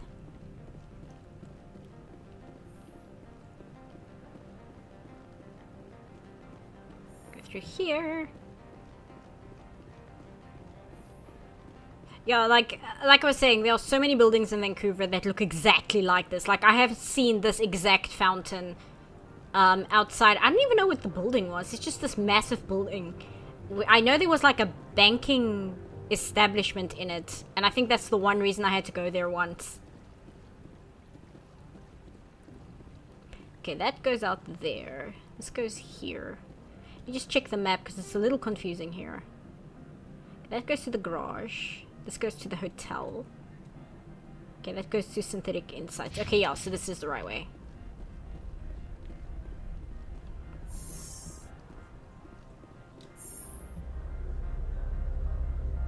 Unfortunately, there are no elevator conversations or news reports or anything in these elevators. They don't even have the elevator music, which is a shame. I guess they felt it would have broken tone. Like, it would have like been very out of place just to have this like cheery elevator music playing. Excuse me, I need a moment of your time. Hello. The male human at the hotel bar?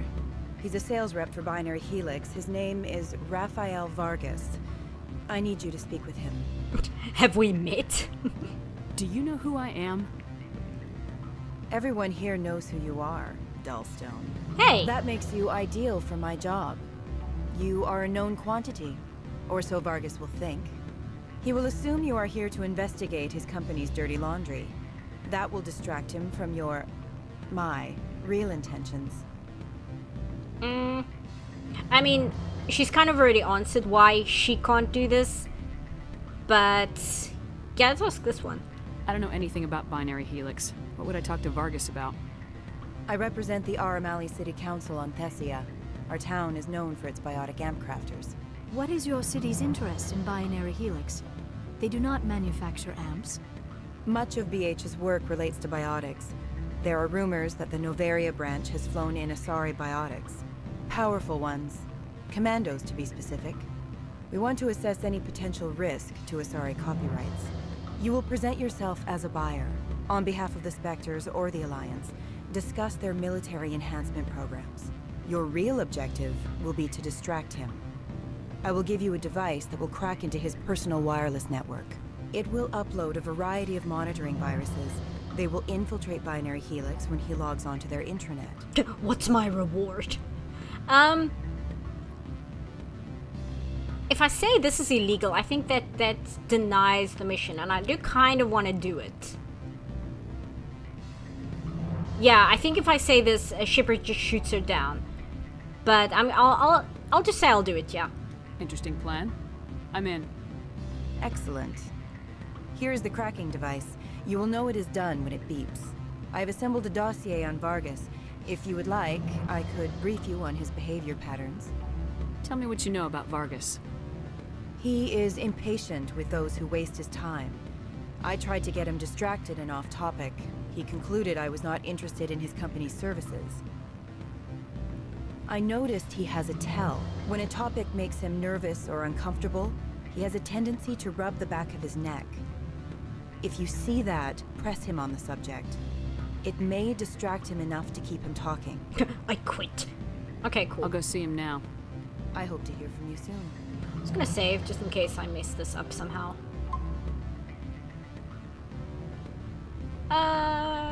There he is. Can I help you? Mr. Vargas? Commander Shepard, Systems Alliance Military. I understand you work for Binary Helix. That's correct. Rafael Vargas, sales. Were you interested in our services? Sorry, that's my phone sending me a message. Were you interested in my services? And sorry, asked me to spy. Nah, that's such a lame. Cause it's not as if I'm snitching on a bad person to somebody who's like a good person. I mean, both these people are scummy. So there's like, even though it's a Paragon choice, there's like no reason to snitch one person out to the other, cause they're both scummy. Are you interested in our services? Yes, I am. It's customary to perform minor genetic upgrades on enlistment. I've been assigned to see what BH has to offer. It was my understanding that the Alliance contracted to Mars Gene for its enhancement programs. That's irrelevant. I'm sure you know that we pass a new budget every fiscal year. If it delivers a better soldier, contracts can change. A sound business practice. Excuse my hesitation, I've never heard a government accused of good business sense. But first, the boilerplate disclaimer. No genetic enhancement is guaranteed to take. We can maximize the odds, but every strand of DNA is unique. Our patented techniques can provide an 8% improvement in adrenal response, 12% faster clotting, and a measurable decrease in CG muscle degeneracy. As usual, when it gives me a choice that's like a charm point, it tends to always be the best option. Otherwise, they would lock it out like this one. This would also be a good option if you're playing Renegade, but it's locked out. So it's always in my best interest to choose these. I've never heard of a technique that improves zero-gravity endurance. It's a first for the industry. The advent of Element Zero-based artificial gravity made it a less pressing concern. We're still waiting for tests to give us an average improvement. We estimate a 7 to 11% decrease in muscle loss rates. I can get you those improvements for 30k credits per head. Yikes. For a bulk order, I can work in a sensory enhancement package. Guaranteed 20/15 vision and hearing from 12 to 22,000 hertz. How would you distribute the upgrades? Retroviral injections would take some time. Well, it does take time to upgrade a body with adjusted DNA. This is all just technobabble. To me, I don't understand anything that's being said. It takes over a year, the skeleton a decade. For frontline units, we can speed the process with full system transfusions and injections to stimulate regrowth. It would still take 6 months to see results. I have to admit, it surprised me that you were here for business. There are many development projects on Noveria, some not entirely legal. Okay, so I'm locked out of this response, which sucks, because that actually sounds like a pretty good response. Not everything I do is legal. I mean, technically true. Technically, right at this very moment, we are breaking the law. But he doesn't need to know that. Yeah, I'll press him on it. I mean, why not? Does Binary Helix have any less than above-board projects? I'll keep my source confidential. Certainly not. Our corporate reputation is sterling. I can assure you all of Binary Helix's operations on Noveria are strictly on the level. There we go. So we got the info. Sorry, Mr. Vargas. That's a call I have to take. Thank you for your time. Of course, Commander Shepard. We look forward to hearing from the Alliance. Be interesting. I don't think it leads to anything, but it would be interesting if during all of that, Shepard was actually gathering information that could actually be useful to the Alliance. That would be hilarious. Any results? Here you go, yeah. Your toy did its job. Excellent. I will transfer 500 credits to your account. Only 500. All right. I thought you might have wanted to provide more since you couldn't do it yourself, I mean. Did I say 500 credits? I meant 750. Good day, Spectre. I mean, it's not a ton of money, but it's more money than we had before. Let's talk to Lorik. I like Lorik Keen. Lorik Keen is another one of those NPCs that he has a very small role in the story at large, and yet somehow has quite a few fans in the fandom as well. I don't know, the Turians tend to be very popular in the fandom, but I remember when this game first came out, I think the Salarians had just as many fangirls as the Turians, so it's just funny to me that it seems as time has gone by, people tend to be bigger fans of the Turians than they were of the Salarians when the game first came out. Anyway, people like Lorik. Afternoon. Sit down, have a drink. What can I do for you? Here we go. Are you Lorik Keene? I heard you might be able to help me. You are the Spectre that just arrived, are you not? What can an old Turian like me possibly help you with? Spectre? Me? I'm trying to find a way into the garage. I have places to go. You need a pass. How fortuitous. I'm the manager of the local Synthetic Insights office. For the moment, at least. Mr. Analeas closed my office. He claims to be investigating reports of my corruption. The administrator is an interesting man. He's become quite wealthy since he took direct control of rents. I sense a connection there. Indeed. I acquired evidence of Analeas' actions. His hired goons are ransacking my office to find it. I suspect your goal lies outside this port. Mr. Analeas would be disinclined to let you wander. If you recover the evidence from my office, I will give you my garage pass, as well as a sum of credits. Why didn't Analeas cancel your pass clearance? Why should he? There's nothing outside but snow and hungry Nathak. What's a Nathak? I don't actually know that. I'll have to look that up. I don't like it when I hear things about this universe that I don't know. How did you get a pass? I'm a manager. Most executives on Noveria are free to come and go as they will. You have a plan? I do. However, there is one other... What is that charming human expression? Fly in the lotion? Close enough.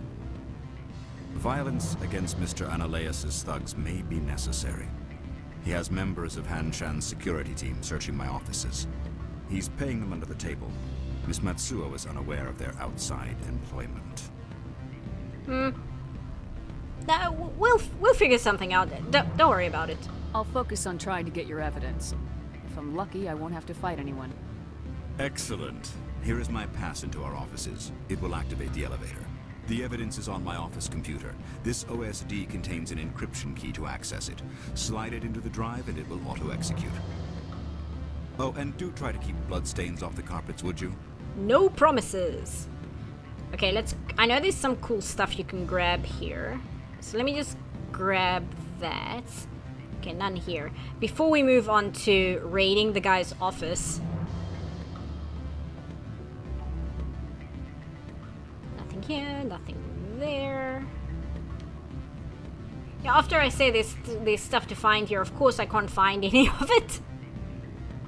What sort of offer did they make you? Good. I don't think I'm supposed to mention numbers. They'd only write them down on thin strip. Full benefits, of course. Ah, sure. The company takes care of its own. Full insurance, paid vacation, subsidized housing. After a year, I'd start getting stock options. You hear about the resort then? At the equator? Bounce backing, diving, an accredited ASA Eurofield? If you like that sort of thing, I'd rather admire the view. Once again, I barely have any understanding of what anyone is talking about in this section of the game. Go up here. I think there's some stuff up here. The Krogan that I was mentioning earlier is up here. Oh, and there's an interesting conversation. I think it's up here. Yes, with this guy. This guy's dialogue is actually quite interesting. Don't hang up. Elder brother, it's me. I'm on Noveria now. I can't talk long. This call is costing 10 credits a minute. It's real time from the Traverse. Did you think it would be cheap? I need some information. There's an issue here with Synthetic Insights. The manager, Lorik Keene. He got caught with his toes wet. The office is closed by Hanshan's administrator. I need you to see what you can find out about... Are you ready for his name? Ronadril Gan Swa Folsum Keratin Nar Ead Belanaleas. No, that's the administrator. The Hanshan administrator. Well, think about it. A Turian wouldn't risk getting his office closed. They don't compromise their team. That's drilled into them from boot camp. I think the administrator is using this Keene fella to draw flies from his own clutch. Of course I could look it up myself. But do you think I'm likely to get any unfiltered data through Noveria's own network? That, and it would take forever for any out-system search results to get back here. Thank you, Elder Brother. I have to go. Yes. I'll speak to you soon. That conversation is actually extremely interesting in terms of Salarian lore. Because not only do you... I think that's the first time you learn about how Salarian name structures work. because we've been speaking to Analeus, but that's kind of just the given name. Salarians have names that identify which planet they were born on, which city of the planet they were born on. Oops, my phone again. I'm gonna have to turn that off. What city on the planet they were born on, what district of the city, their planet they were born on, as well as what family they're part of. It's like extremely hyper specific, and I think that's the first time you hear about it in game. And it also kind of shows you the familial bonds that the Salarians tend to have, because he's referring to his older brother, and he refers to him specifically as elder brother. So that's interesting as well. And the other thing that's interesting is he also talks about how the extranet works, or in this case the internet, and it kind of gives a better concept of both the internet and extranet and how that works in Mass Effect as well. So even though that's just a small piece of dialogue that you catch walking past, it gives you so much detail about the world and its lore as a whole. So I really like that piece. It's so small, but I find it extremely interesting. And this is the Krogan that the Hanar was talking about. Beat it. See, you can't even talk to him. So I think you can probably give the smuggled goods directly to him, and I think if you do that, it causes a lot of problems for the Hanar. Let's grab this, because I think you get a mission here, but I'm not sure. Yeah. Security logs, unauthorized transmission. Not sure if you will receive this, Doctor, but it is imperative you make your way to the safe location. Your history with our organization has been leaked. Your base in the Newton system is no longer secure. I repeat, make your way to the safe location immediately. Okay, and then we get a mission from that. Thought so. Let's wait for this once again. Ah, there we go. Okay. Security disabled.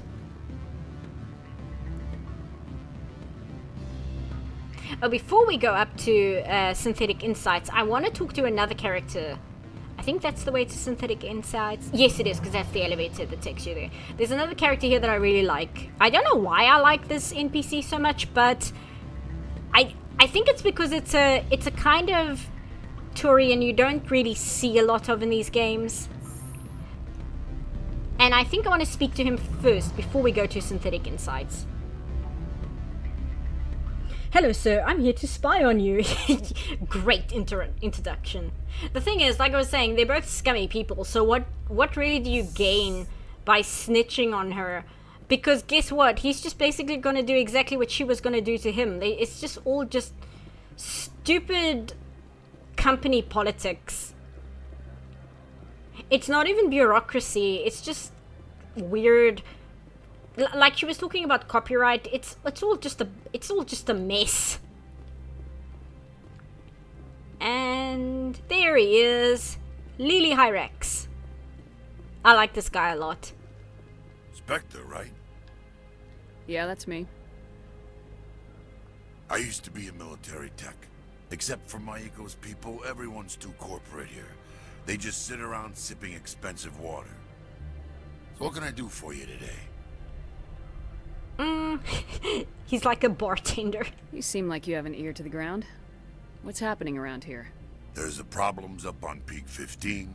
Synthetic Insights was shut down by Analeus.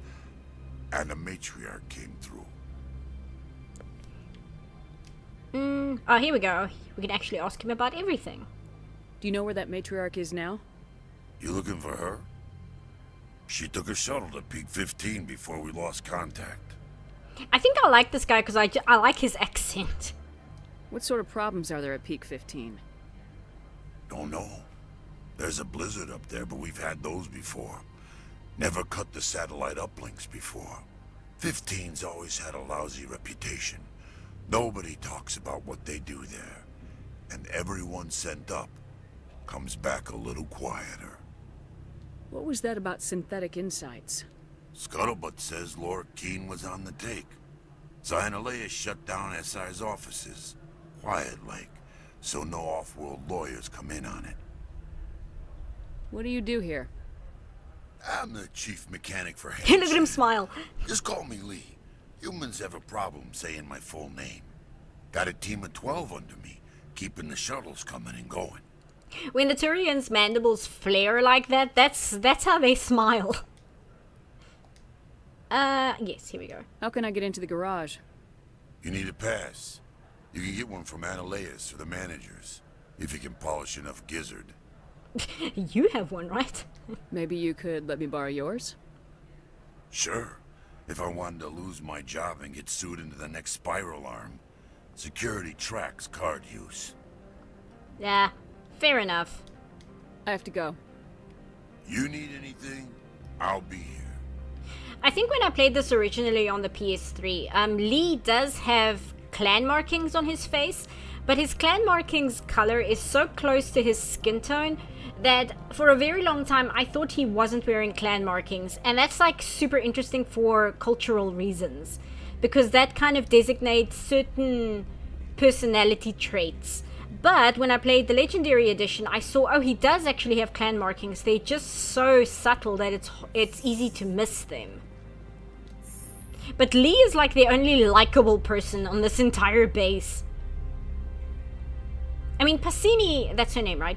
Pacini isn't that bad either. But Lee is like the one guy who's just straightforward.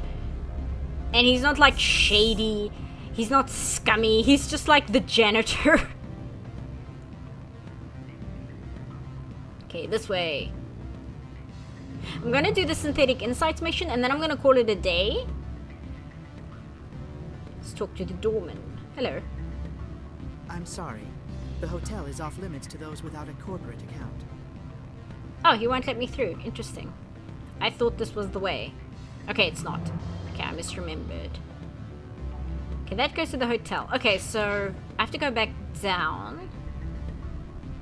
And there should be an elevator to Synthetic Insights. I actually thought that was the way to Synthetic Insights, but I guess not.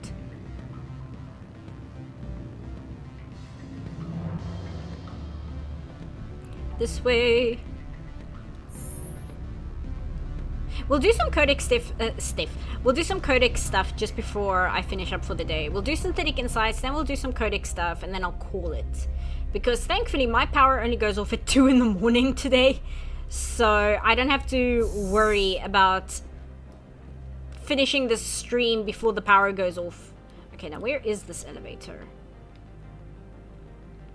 Here it is. Okay, and this keeps flashing me. Oh, I do have points. Why do I have points? That's odd. Put some more into electronics, actually, just so I can start hacking things easier. And Garrus has 2. Let's put it in... This is first aid. Oh, there we go. Now you have electronics as well. Okay, so our lives should be a little bit easier now.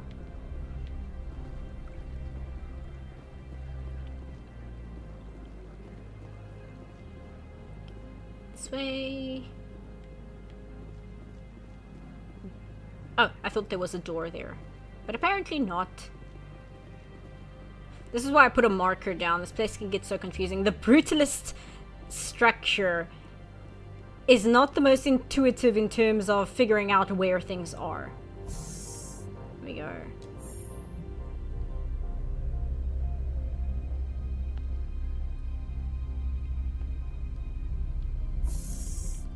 This way. Uh-oh. You know what? Let me save first.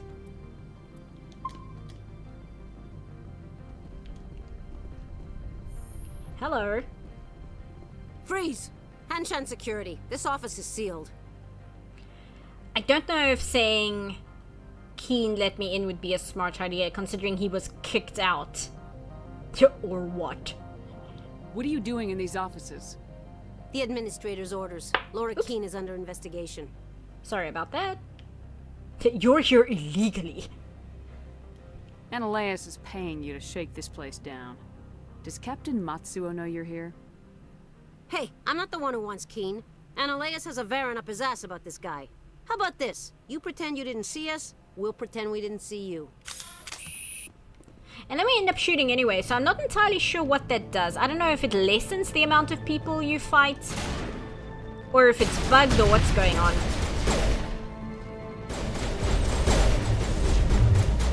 Liara.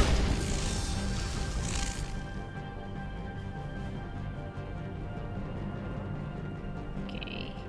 Is that... I said I already turned you off. There we go. Okay. Sorry about that. Should finally be done now. Where is this guy? Oh, he's upstairs, of course. Might as well grab this while I'm here.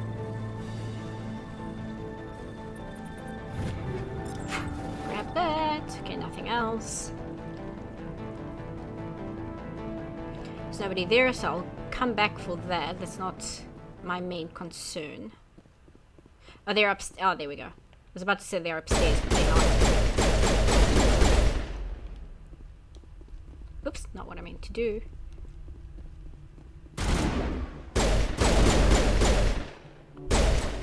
Okay, she's clipping in and out of reality, that's fine.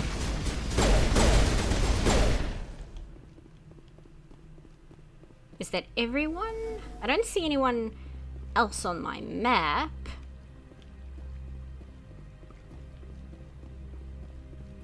Oops. Ah, am I stuck? Okay, no, I'm not stuck, thank goodness. That way, that way, that way. Oh, I see, I somehow missed this. And we start blasting anyway. Yeah, I'm not sure why. Because I don't know if it's bugged or if it just lessens how many people attack you. I'm not entirely sure what's going on there. Oh, that's Lord Keen's computer. Okay, before we do that, we do actually want to get the other things, because I think we might get locked out of getting them if we just go to Keen's terminal directly. Grab that. I missed most of the stream, so I'll have to catch the recap. I'm glad I made it near the end. No worries. Thank you for showing up. I'm not going to do all of Noveria tonight. Can I? Oh, I can open it. I'll do the rest of it next stream. But I will do the recap pretty soon. Open this. And we get a whole bunch of stuff in here. I also realized the chat isn't as many people as there usually is, but I realized a lot of people are probably playing Baldur's Gate. Baldur's Gate 3, I mean. Okay, that one I can't open, that one I can't open. Okay, great. So now we can go get the computer.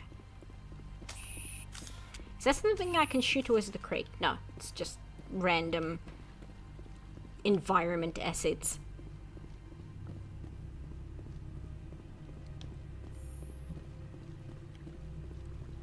Grab this. You downloaded the evidence from Lorik's computer.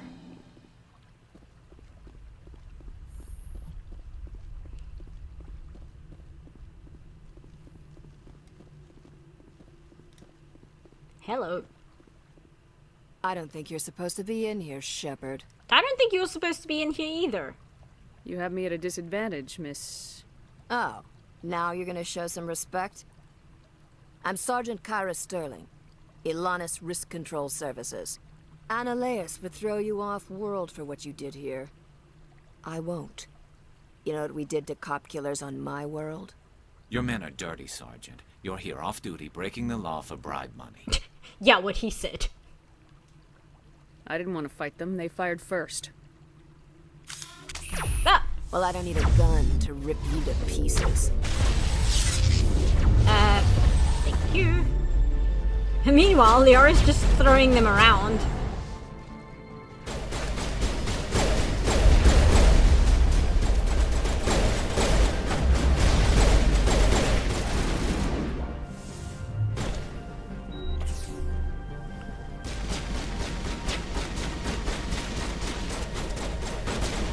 You're in the way, Liara. You. And you're firing at a pot plant. Okay, can't fight like this.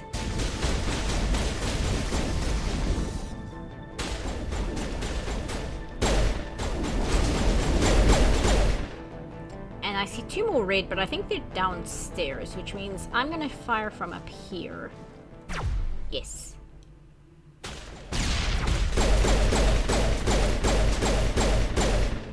With him. And last one. Where are you? Oh, there you are.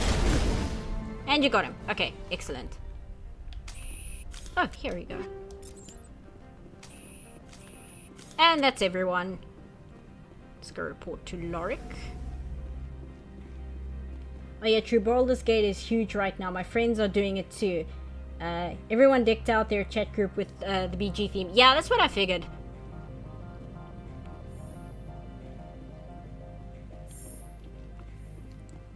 My knee-jerk response is always like, when I see these Fury people in chat and stuff, my thinking is always, okay, well, what have I done in terms of...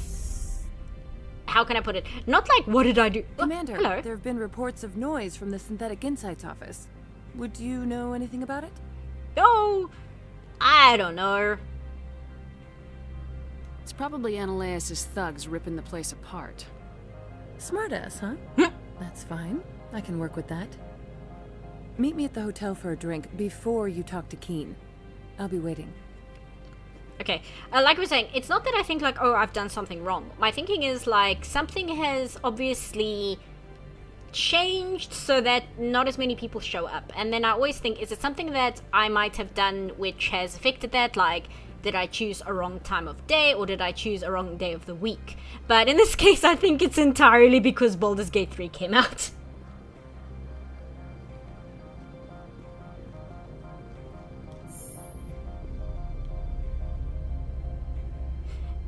Again, like I said, my friend has it on her Steam account, which I'm linked to, and if I had space on this computer, I'd probably be playing it too, quite frankly. Okay, we need to talk. I see her name is Parasini, not Piscini, but I was close. Considering how bad I am with names that are not alien names, I wasn't that far off. Hello. Allow me to reintroduce myself. Parasini, Noveria Internal Affairs.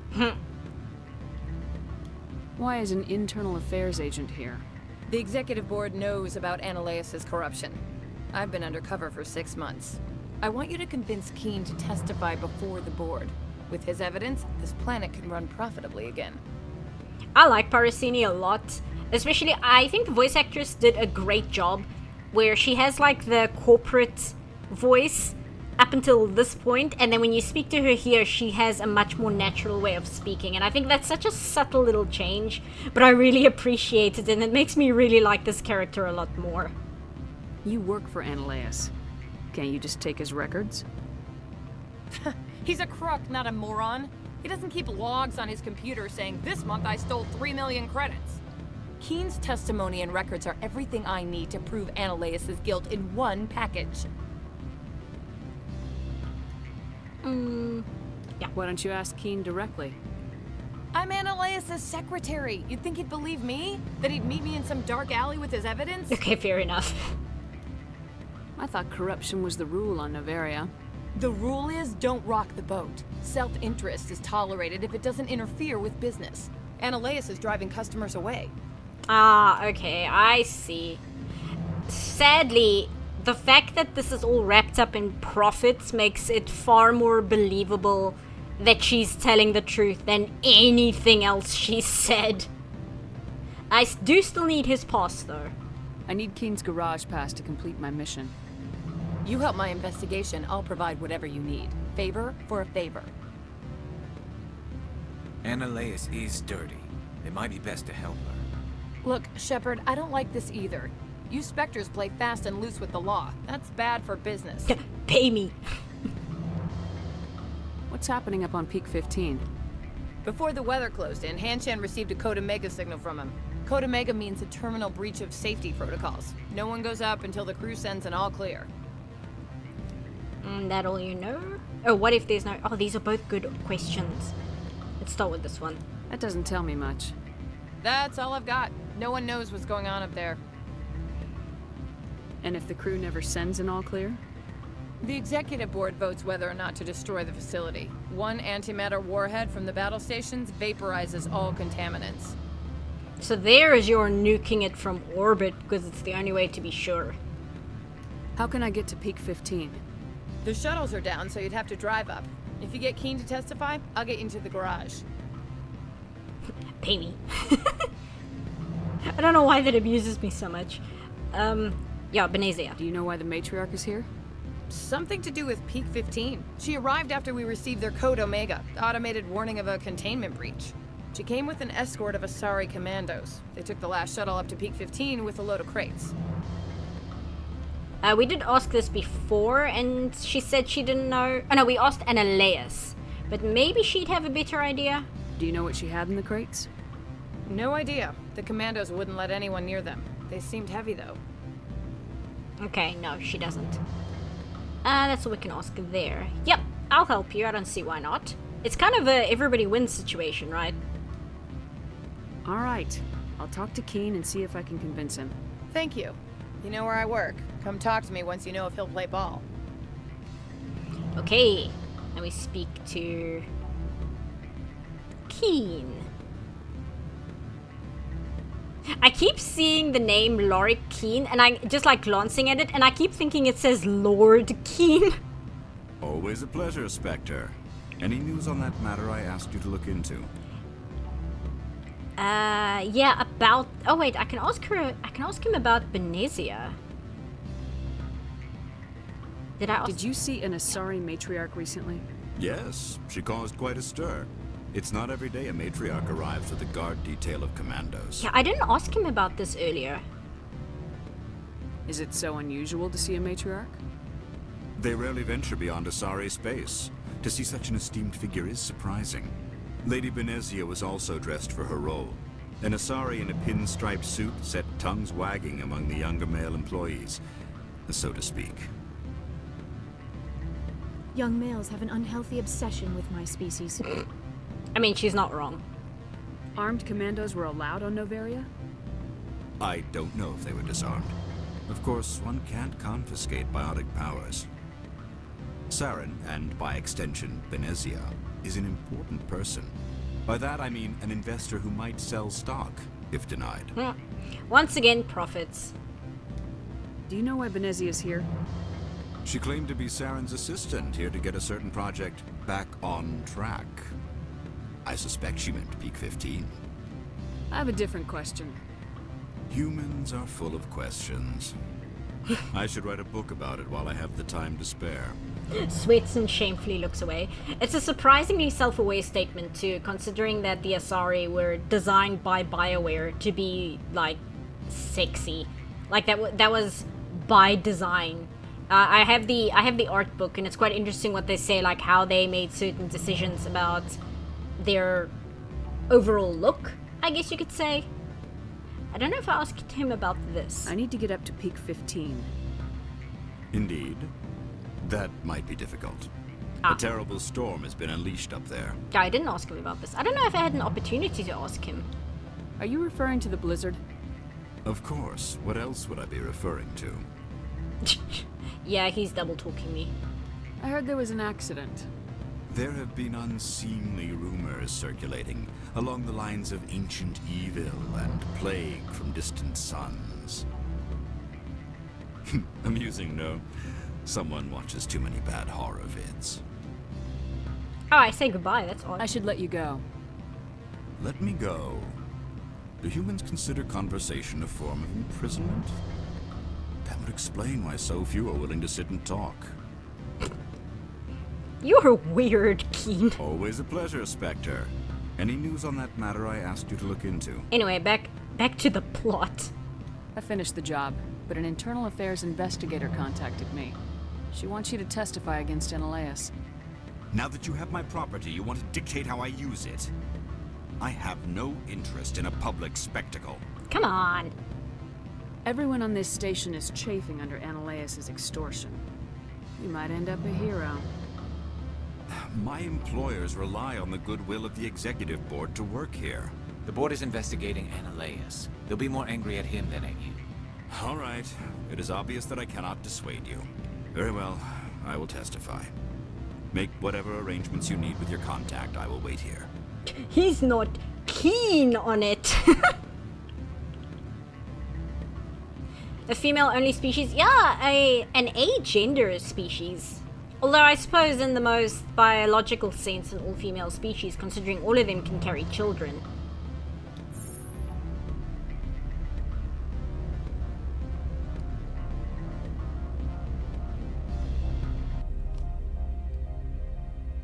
One of the design aesthetics, though, is the... I guess, what are they? They're not tentacles. The tendrils on their heads that are slicked back like this. The art book says that the idea behind it was the way a woman looks getting out of a swimming pool and she has her hair slicked back. Like, that was the inspiration for the Asaris' head tendrils. Do Turians hatch from eggs? No, they do not. Turians give live birth. Solarians hatch from eggs. But Turians, despite being birds, they actually give birth to live young. Yes, that is information I just had off the top of my head and didn't have to look up.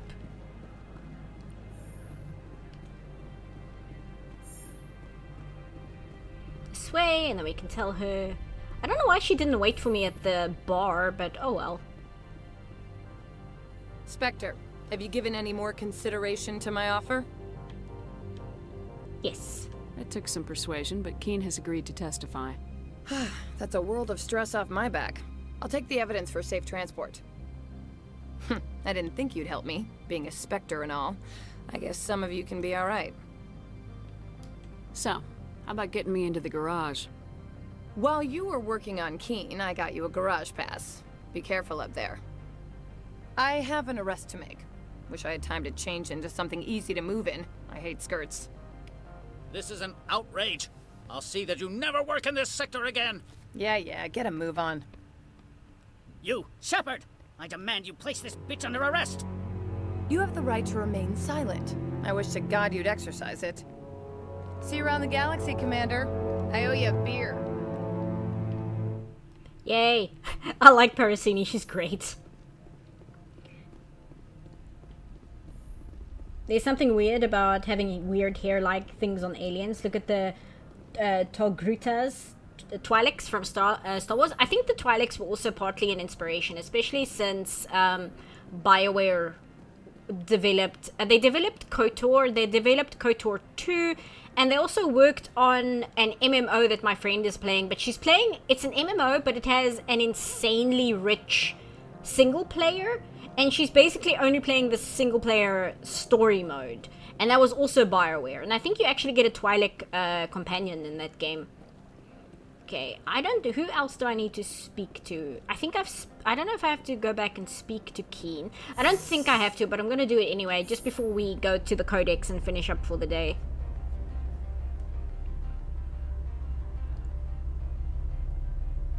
Did someone on the art team just watch Fast Times at Richmond High when they were designing the Asari? Probably.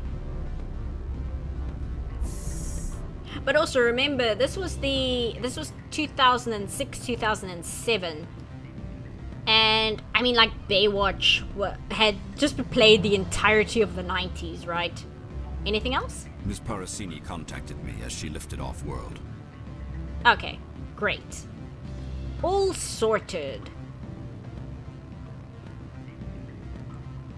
And then I'm just gonna go to the garage, and then I'll save there, and then we'll do some Codex entries, because I haven't been able to do that, and I've been wanting to do that more, specifically because I think the Codex is something that a lot of people overlook, because they think it's boring, but there's, like, really interesting stuff hidden in there. Let's go this way. Oh, I can remove the marker, because I don't need that anymore. Ah, remove. There we go. Let me go back to where Lee is. I think we can talk to Lee, although I don't think he has much in terms of new dialogue. I wonder if there is a way to get the pass from Lee. I don't think there is, but there might be.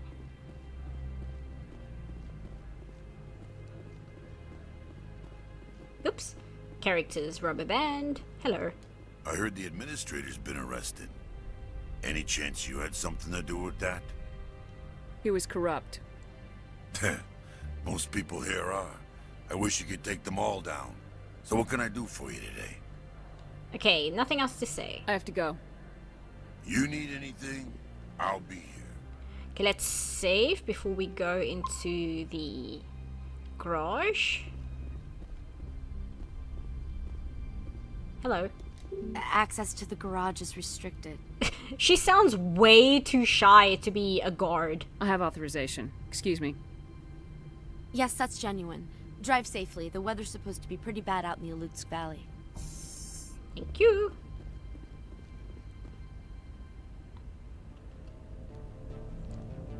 And we have Gith.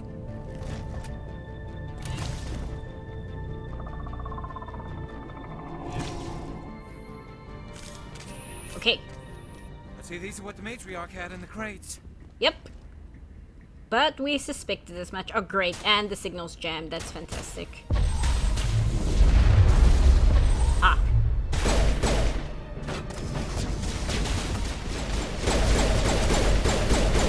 Let's get the destroyer first.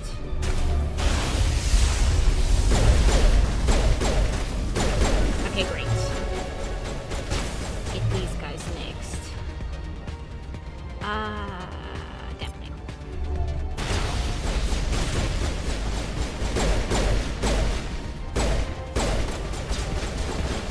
Okay, I'll deal with him in a sec. Okay, Overload is not back up yet.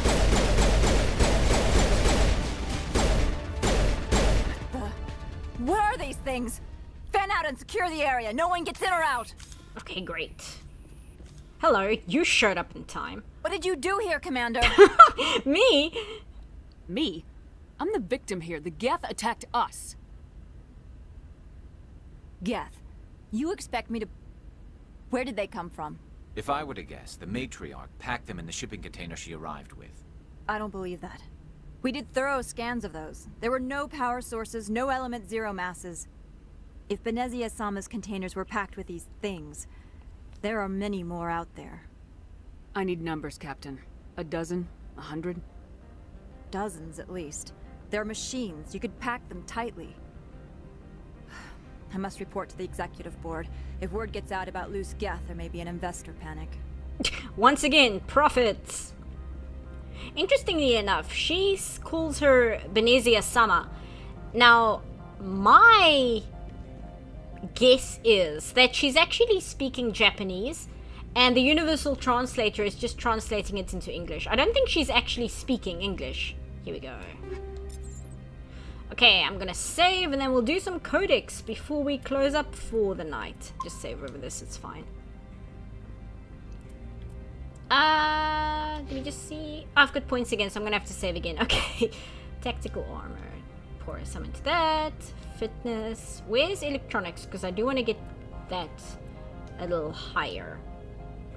And dampening, because I seem to use that when I'm not using overload. Port some into singularity, because it's low. And you don't have anything in the electronics. Oh, there we go. Now you get overload. Okay, excellent. Equipment. Grab all of that. And now save. And now we'll do a codex thing or two. Okay, codex. See, that's secondary. Okay, so what haven't we done that's interesting? Let's see. We've got non-sapient species aliens. We've got the Citadel and Galactic Government. We've got humanity and the Systems Alliance. Planets and location. Ships and vehicles. Technology. Weapons and armor. Let's start at the top and we'll work our way down. I think we did all of the others. After the Geth secure a location, okay, we did do they round husks. up an impaled dead and we didn't do Thresher Maws, so I'll do that one. Thresher Maws are subterranean carnivores that spend their entire lives eating or searching for something to eat. Threshers reproduce via spores that can lie dormant for millennia, yet are robust enough to survive prolonged periods in deep space and atmospheric sorry. Thresher Maws are subterranean carnivores that spend their entire lives eating or searching for something to eat. Threshers reproduce via spores that can lie dormant for millennia, yet are robust enough to survive prolonged periods in deep space and atmospheric re-entry. As a result, thresher spores appear on many worlds, spread by previous generations of space travelers. The body of a thresher never entirely leaves the ground. only the head and tentacles erupt from the Earth to attack.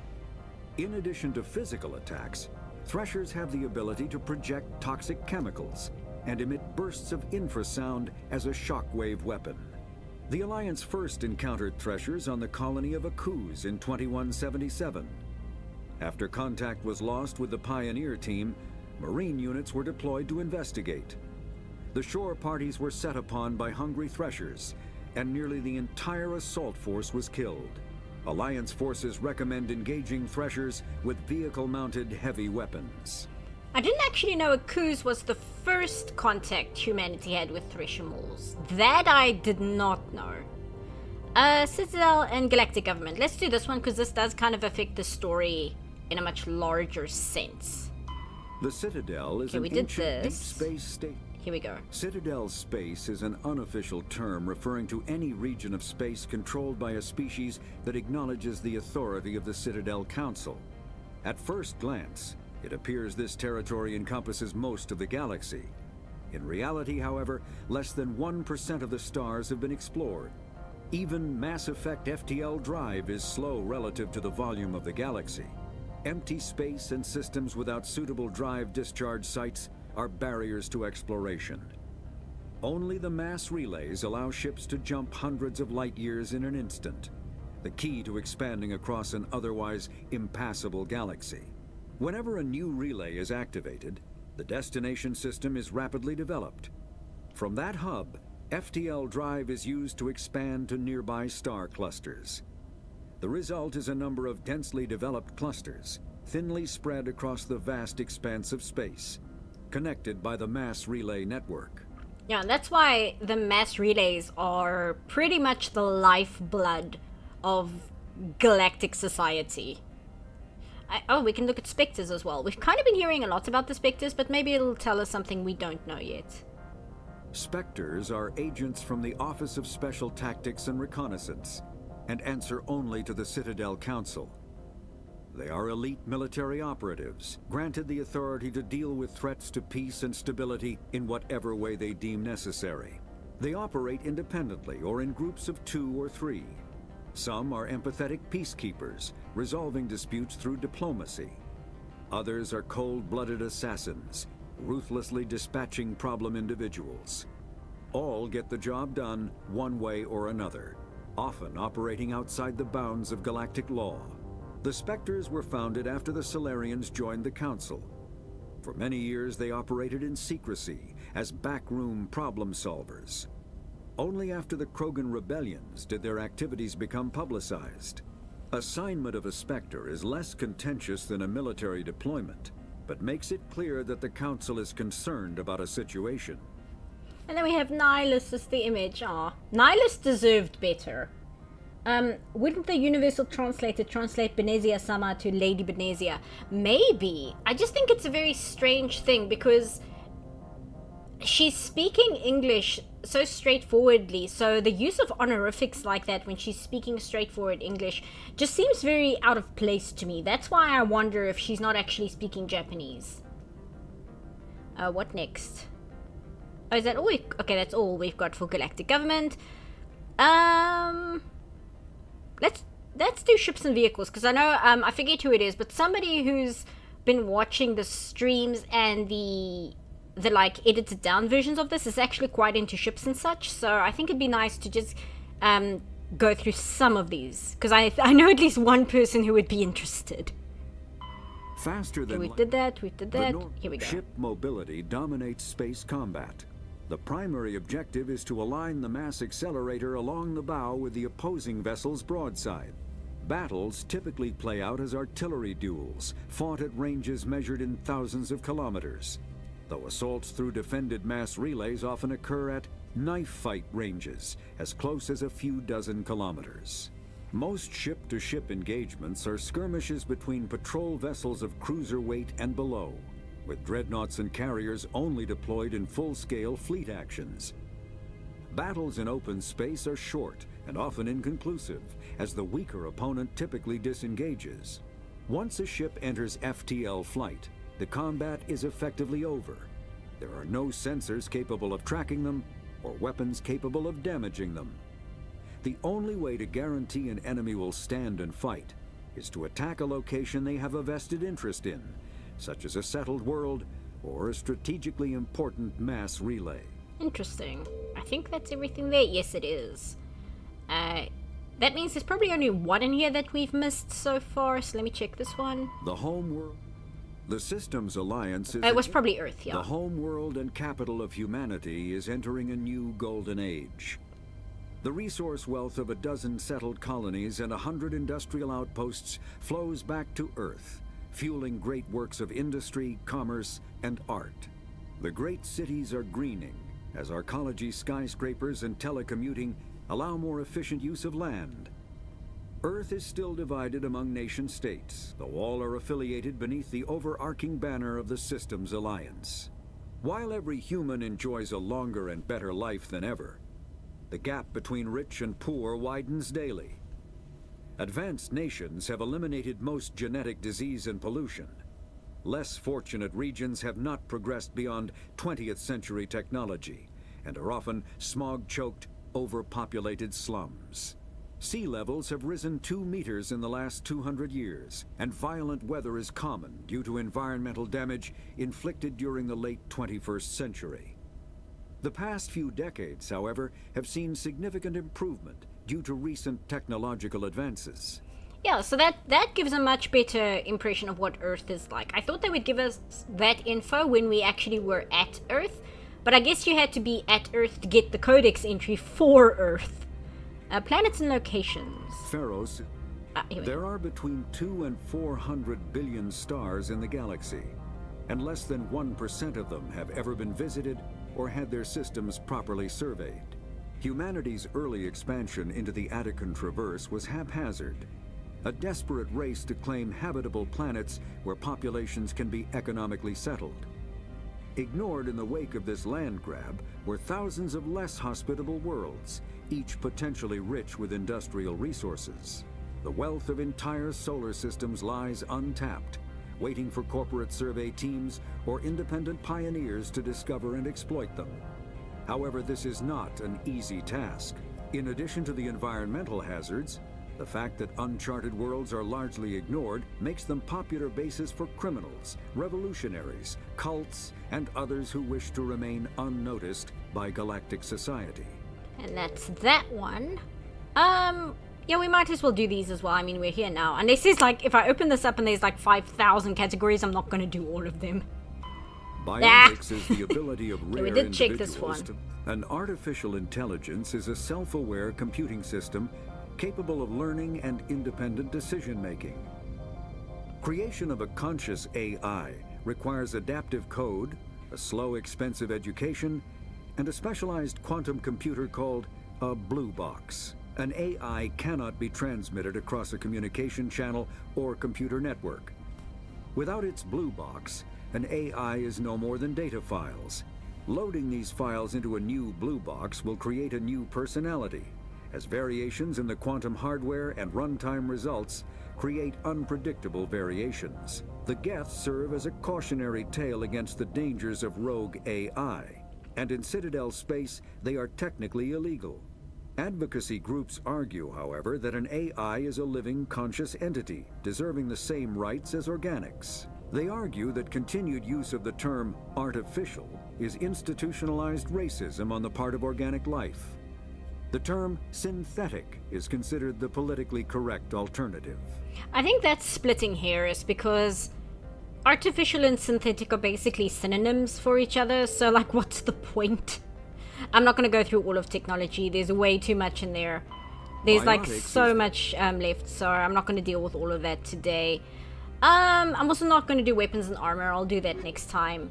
Just remind me that there's more in ships and vehicles that I need to look at. That might mean there's some other stuff hidden here as well, but again, I'll do that another day. Personal history, council races, extinct races, non-council races, blah blah blah. Yo, they're literally synonyms. Also, you said rip to the Netherlands. Oopsie. Let's see here. What does this give me if I open this up? Asari culture.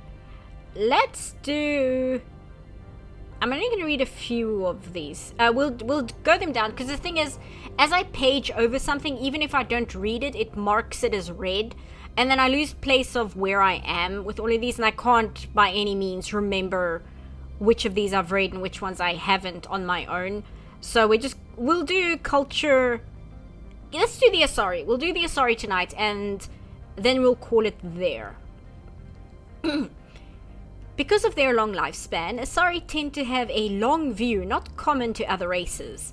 When they encounter a new species or situation, the Asari are more comfortable with an extended period of passive observation and study than immediate action. They are unfazed that some of their investments or decisions may not pay off for decades or centuries. Matriarchs can seem to make incomprehensible decisions, but their insight is evident when their carefully laid plans come to fruition. In interstellar relations, this long view manifests in unspoken policy of centrism. The Asari instinctively seek to maintain stable balances of economy, political and military power. Traditionally, Asari spread their influences through cultural domination and intellectual superiority. They invite new species of advanced development to join the galactic community, knowing that their ideals and beliefs will inevitably influence the existing culture. Yeah, that kind of sounds... that checks out. They're like nice and diplomatic, but yeah, it's the long game assimilation into their culture.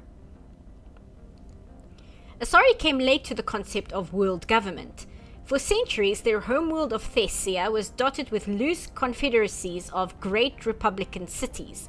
The closest earthly equivalent would be the ancient Mediterranean city-states. Since the Asari culture values consensus and accommodation, there was little impetus to form larger principalities. Rather than hoard resources, the Asari bartered freely, rather than attack one another over differing philosophies. They sought to understand one another. Only in the information age did the city-states grow close. Communication over internet evolved into an electronic democracy. Asari have no politicians or elections, but a freewheeling, all-inclusive legislator. Sorry, some of these words I've heard them, but I've never read them. That citizens can participate in at will. Policy debates take place at all hours of the day, in official chat rooms and forums moderated by specially programmed virtual intelligences. All aspects of policy are open to plebiscite at any time. In any given debate, the Asari tend to lend the most credence to the opinions of any matriarchs present, nearly always deferring to the experience of these millennia-old wise women. Achieving consensus through public debate may take too long in a crisis. In cases where prompt, decisive action is required, the Asari defer to the wisdom of local matriarchs. So basically, the Asari are ruled by Reddit. Yeah, the Asari are governed by Reddit. And like, the person who has the final say are the mods. And yet somehow it sounds far less chaotic. That's amazing. I did not know that. That's hilarious. And lastly, religion. It's literally Reddit. Religion. The pantheistic mainstream Asari religion is Siari, which translates roughly as all is one. The faithful agree on certain core truths. The universe is a consciousness, every life within it is an aspect of the greater whole, and death is a merging of one spiritual energy back into the greater universal consciousness. Oh, so it's like Alan Watts. I'm actually cool with that. I like Alan Watts's philosophies a lot. I'm a big fan of Alan Watts. Anyway, Siarists don't specifically believe in reincarnation. They believe that spiritual energy returned to the universal consciousness upon death will eventually be used to fill new mortal vessels. Siari became popular after the Asari left their homeworld and discovered the ability to meld with nearly any form of life. This ability is seen as proof that all life is fundamentally similar. Siari priestesses see their role as promoting unity between the disparate shards of the universe's awareness. Before the rise of Siari pantheism, Asari religions were as diverse as their political opinions. So, not much, in other words. The strongest survivor of those days is the monotheistic religion worshipping the goddess Athame. Like the Asari, the goddess cycles through the triple aspects of maiden, matron, and matriarch. So that is what we've got on the Asari thus far, and that is really interesting, and I am really amused that their government is essentially Reddit. That is the best thing I've learned today. That's really funny. So what do you guys say in chat? It's very Minbari in nature. I'm not very familiar with Minbari. So how does this work? Does the post with the most upvotes become law? Literally, yes. Literally, that's what happens. Unless a mod comes in, which is a matriarch in this case, and says, no, actually, I don't agree with that. And then everybody upvotes the matriarch, and then they go with what the matriarch says. Man, a species of hot alien woman who's governed like Reddit. It's very modern. It's every modern nerd's dream. We voted on the proposal. Every Asari cell gets a big titty goth girlfriend. The proposal has received 12k upvotes and only 300 comments. The law is passed. Exactly. That's exactly how it works. It's like some blockchains. What gets majority vote becomes law. Yeah. We are the universe trying to understand itself. Yes, that's basically what Alan Watts said. Alan Watts, I'm not going to go into a big philosophical discussion because I know not everyone's here for that. But I'm a big fan of Alan Watts' writings on philosophy, and it's essentially exactly what the Asari say here, where it's a lot of big picture thinking. It's very interesting because it's very big picture thinking while focusing on the small picture. But basically what it said here about the Asari religion, that's basically what Alan Watts' take is as well. Okay, so I'm going to save. It is 10 o'clock here. I think Vulcan is still streaming for another hour or two, so I can catch like the final band for the... It's not a festival, what do you call it? See, this is why we need to end. My brain is already... It's done for the evening. It can't think words anymore. Yeah, it's a music festival, right? So I guess it is a festival. I can see who the final band is of the festival. I saw Angus McSix earlier today, and that was kind of a big highlight for me. I saw Uriah Heep. That was the other big highlight for me. So aside from that, I'm good with Vulcan. Let's get the image up here, and we'll transition over. And exit game. I was upset because Iron Maiden, I think it's to do with whoever their record label person, whatever is, because they are the only band I've ever seen at Vulcan who didn't get their set live streamed. Their set's going to be streamed later on, and it's very strange. I've never seen that be done at Vulcan before, so I think it's something to do in their contract. It's very lame. Yeah, Uriah Heep was there. They were great. I loved Uriah Heep. I loved Angus McSix. I loved who else was there that I really enjoyed. They were like the highlight. Oh, Santiano was very, very good. I can't speak a word of German, so I can't understand any of their lyrics, but that was very good. I need to rewatch the Halloween one because I was kind of distracted during that one. And I really liked Doro as well, especially because Hansi showed up, and I mean, I love Hansi. And he sang one song with her. And they did Ace of Spades, and they had like a tribute to Lemmy. So all of that was really cool. But so like a general rock festival, it is I think it's the largest heavy metal festival in the world. I think. No, I think Rock and Pole in Poland is larger in terms of how many people show up. I think Vulcan might have more bands. I think Rock and Pole just has a larger audience. I'll have to look into that. Anyway. So I'm going to say goodnight before I bore everybody to tears with more talk of rock and heavy metal and all that stuff. Look up Angus McSix. It's really awesome. I really enjoyed their set. They're a lot of fun. And apparently Uriah Heep has a new album out this year, which I did not know until now. And once again, I forgot to hit record. So I'm not going to have super great visuals for when I do the edited version of these streams, but we're just all going to have to deal with that, and that's just going to have to be our life this time. One day I will remember to hit record. But that's it for me.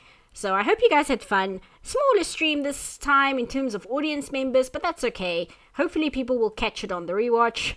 I hope everybody's enjoying Baldur's Gate 3, and I saw somebody say Armored Core 6 also came out. So I'm guessing everybody's playing that over the weekend. Mostly Baldur's Gate though, I would imagine. And can we have a middle stream sometime? Talk about bands and stuff. Maybe. I don't think I'd have much to say other than I like this, I like that. You just got back, Jazz. I'm so sorry. The VOD should be up in a few minutes though, as soon as I stop streaming. I don't think I played Voyager at the beginning of the stream. I don't think they will block the stream. I'm very careful in terms of what I play because I'm not monetized on this channel, so I don't mind a copyright claim, but I don't want them to block the stream. And if I have to mute that part of the stream, I think it gets rid of chat. So I'm a little bit careful, but the VOD should be fine. So I'm going to say goodnight, and I hope everyone has a good evening. Actually, let me... Oh, I don't have it open on this channel. I can link you guys the Vulcan stream, actually. Let me just plug in my... Where's my keyboard? Oh, there it is. I can link you guys